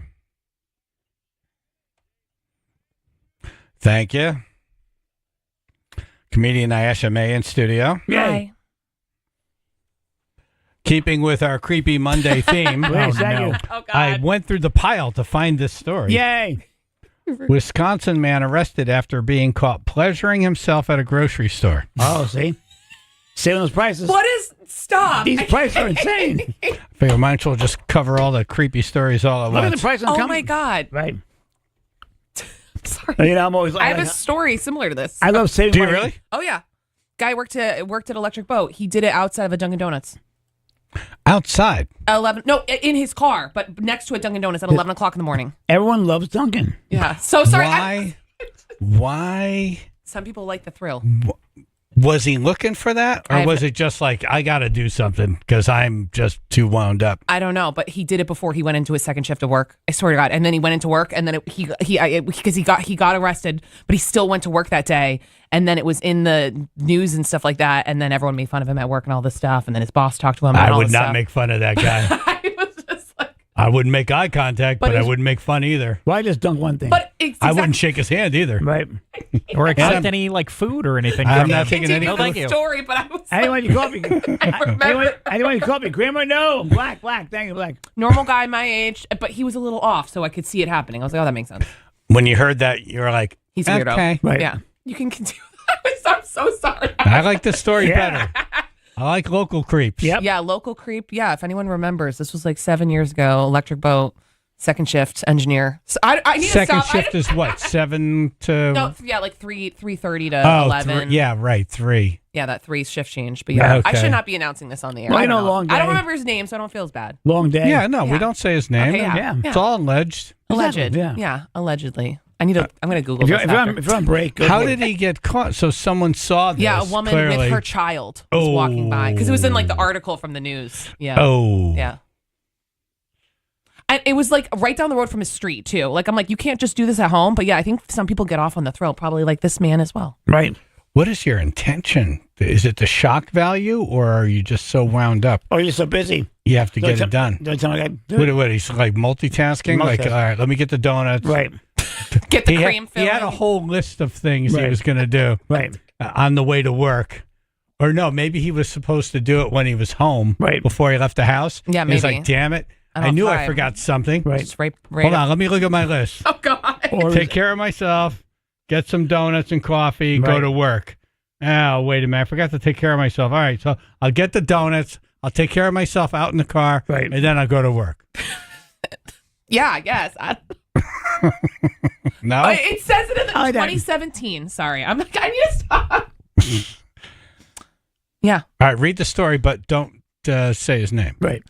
A Groton man was arrested Monday after state police found him masturbating and watching pornography in the car in the parking lot of a Dunkin' Donuts in Danielson. Police reported around West Scott Road around 11 a.m. Monday to investigate a suspicious person in the parking lot, and state troopers found a man inside a vehicle who was masturbating while watching pornography on a mobile device. Oh, it does have his name on here, but I will not say it. Thank you. How old? 26 years old. That's the age. Yeah. They're just popping out all Yeah. over the place. Oh, God. What's that? That's the age of just popping all over the place. You're popping all over the place? Yep. You're just one I would raging think hormone. younger you're popping You all just over run the one place. way. Yeah, like 13 to, maybe 17, 20, 20, 22. I don't know. Yeah. Yeah. Not 25. Yeah. Yeah, you start settling down at 25. Your 30s. Oh, my God. Yeah, pop it off all over the place. Just starting to settle now. Took a while. Whoa, wait, What am I popping off? It's just But he brought, so did he go in and get the donuts first and come out? And is There's he no- like there's no watching details the on that. movie with the coffee and the donuts? Can you imagine chewing on a donut? An array of It's like munchkins. taking a bite of donut, Yeah. then back to business, and then taking a sip of coffee, back to business. He brought the movie. Right. He was planning this. This wasn't just like, wow, I got to do something. I'm feeling really, riled up He here. was cold with that heart-shaped Bavarian cream. Well, You know, I like those, but I don't think I can eat them now. No, Thank you. no. And that's a car you just don't want to sit in, right? Like, No. Oh. You never even want to be in that car. I was in the back. No. No. Yeah, today I'm a walk. I'm a walk. Yeah, I don't know. I mean, it's similar to people who hook up outside. I mean, I was into that at one point, That's different, though, I guess so, think. yeah. That's, I would think so. That's different. Have you ever been caught? No, not in the act, after the fact. Yeah, like people saw, Yeah. and they kind of knew. Yeah, They were like, yeah. I know what you just did. Right. Yeah, but I feel like that's the thrill. I don't know what the thrill of, popping off in a car. Can we stop? On your Can we own. stop?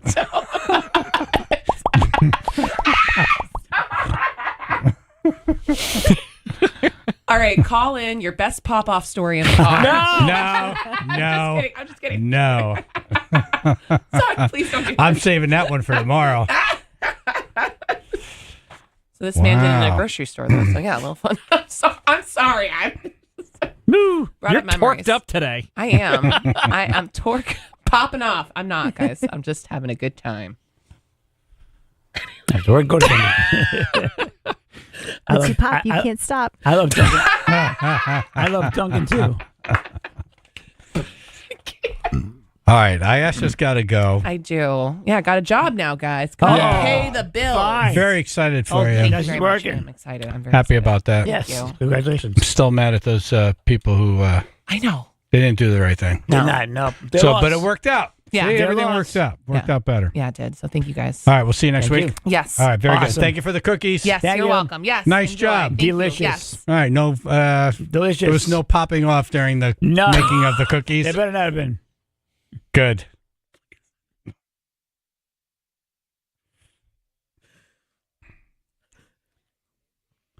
Okay, stump the chumps. Stump us with general knowledge trivia. Get in the running to see Conversations with the Sopranos coming to the Palace Theater in Waterbury. Exactly. Right? 203-882-9757. Plus, we'll throw in a free car wash from Splash Car Wash.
Wrong.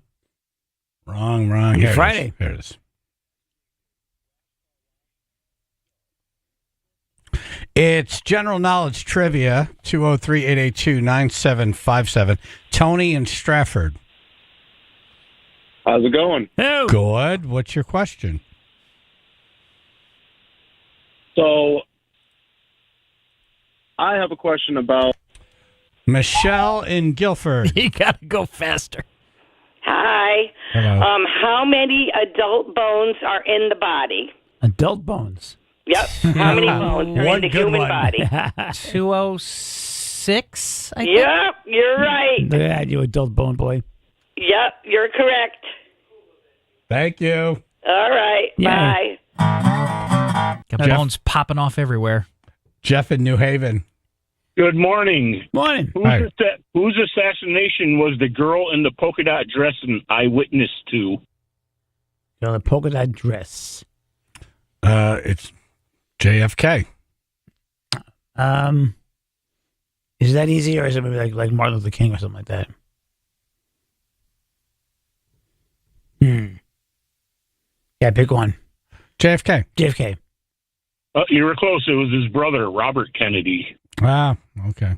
Damn it. So many Kennedys. Seriously. Yep. If you boil All it right. down. Thank you, Jeff. Thank you. Ant in Brantford, general knowledge trivia. What's your question? Good morning, folks. What was the prior name of the Millennium Falcon? That's not general knowledge. That's deep Star Wars geek trivia. Extreme nerdium. Nerd. That's nerd. All right, I'll call back another question another time. Thank you. All right, what's the answer? Thank you. Stellar Envoy. Right, of course. Have a good day, folks. All right, thank you. 203-882-9757. Stump us with a general knowledge trivia question. Get in the running to see Conversations with the Sopranos coming to the Palace Theater in Waterbury. I think that sold out in like 5 seconds. Plus, we will throw in a free car wash from Splash Car Wash. Dan in Watertown. Hey, guys. Good morning. Morning. Hello. AJ, feel better. Thank you. What is the longest contiguous route in the United States? In the 48 states, there's one route that is the longest route by number. Route 1. I would have guessed 66. Isn't that the one that goes across the 66. Okay.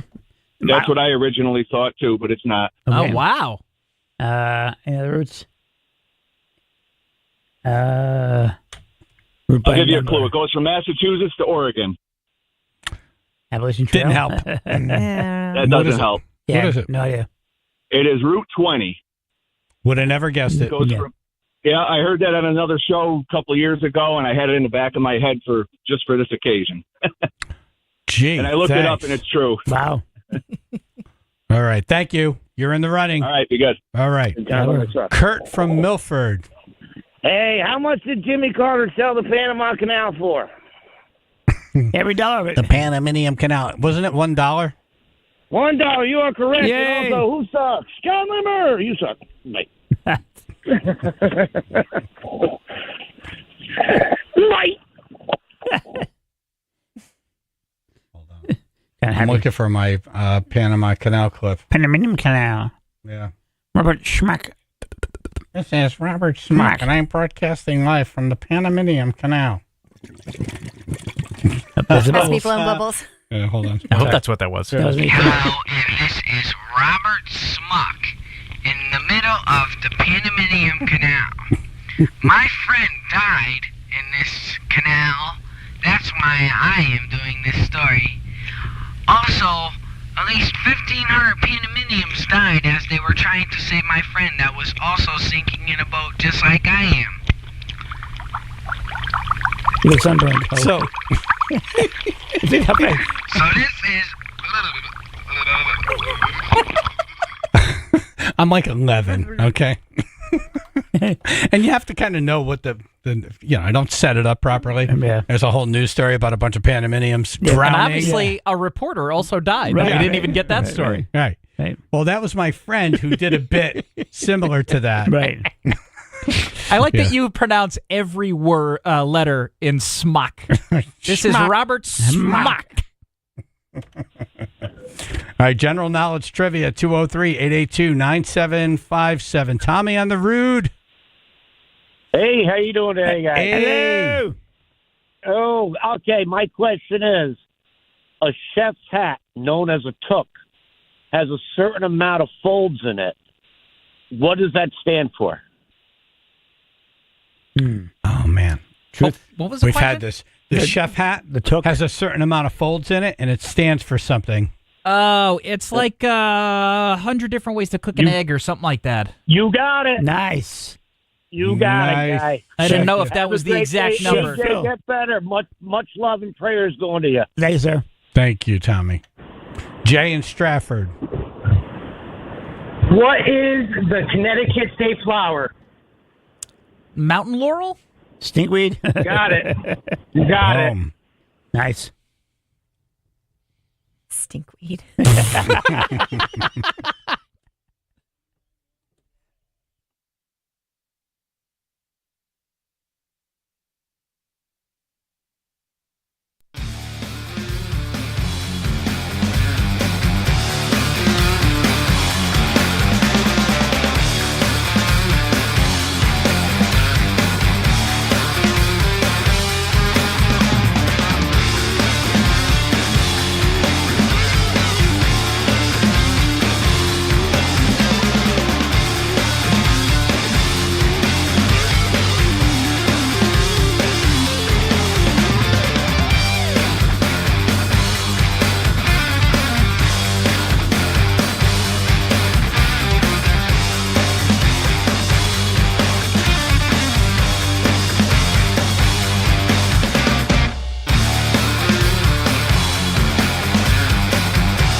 Thank you for listening. Thank you for calling. Final thoughts, AJ? Once again, I want to thank all everyone for well wishes, the news organizations, regular people. The Patch did something on you. The Patch did something on me as well, yes. Channel 3, News 8. Right. I think Register did as well. And also just everybody, emails. It's been overwhelming. Emails from people telling me their story and what they're going through. Thank you for sharing. It's been, like at least, overwhelming. So I still haven't gone through this text list of people who have said, tell AJ I was asking about him. Yeah. Let's do that right after the show here today. Okay. Because there's a lot of them. Okay. So thank you. Thank you very much. Ruth? This week is popping off. Phil? I don't know how we follow Tuesday with Creepo Monday, but we'll give it a shot. Terrible People Tuesday. Nice. Chaz and AJ. AJ, I just remembered my stripper stage name. Now they call me Ivan Popoff. Anyways, hi, Ruth. Disgusting. Chaz and AJ. Hey, guys, for nothing, you can get a free can of Narcan from the pharmacist. Save a life. Make sure your friends are okay. Check in on them. And John Limmer, you suck. I don't need to check on shit. Anything. Have to hit the dump button on that one. Oopsie. Chaz and AJ. Where's Bobby Bush hiding? Behind the bush. Chaz and AJ. Hey, AJ, it's Frank. I have that also. Godspeed to you. You're going to be okay. You can live several years with it. Thank you, depending on when it was caught. More than several. Several sounds short, by the way. Thanks, Frank. Hold on. Well, many. Let's put it that way. I got it at 60 4 years ago, and I'm still kicking. There you go. Thanks, you know, Frank. and there's Keep no kicking. threat You could go for decades, by the way. Right. Dr. Mel Yeah. did. Went for decades. And by the way, the technology and everything is way better now. Every than day when it gets Dr. better. Mel started. Yeah. Every day So- it gets better. Yeah. Oh, my God. Right, I AJ, you're going to live into your 90s. It's hope for both of us. long ago now. Thank you, Frank. Frank, keep kicking, brother. Okay, you got it. Frank. Yeah. Chaz and AJ. Hey, Chaz, I told you to go with the Redskins. Anyway, hi, Ruth. Hi, Al. I don't think they play anymore, Al. Still TV. Chaz and AJ. Yeah. Chaz and AJ. Hey, was it a jelly-filled donut? Chaz and AJ. I'm the parlay king. I'm defeated this weekend, baby. Woo. Chaz and AJ. Yeah, I just wanted to say God bless to AJ and Black Don't Crack. I don't what? I don't Good know. know. But thank you. Yeah, thanks, I think. But thank you. Yes. Thanks on part Hey. one. Yeah, Chaz and AJ. Yeah. Thoughts and prayers for California. I used to live there. Oh. All right. I can't believe you'd make that about you. Oh, make it about all the people who are still there struggling. Yeah. Did you live in L.A.? Yes.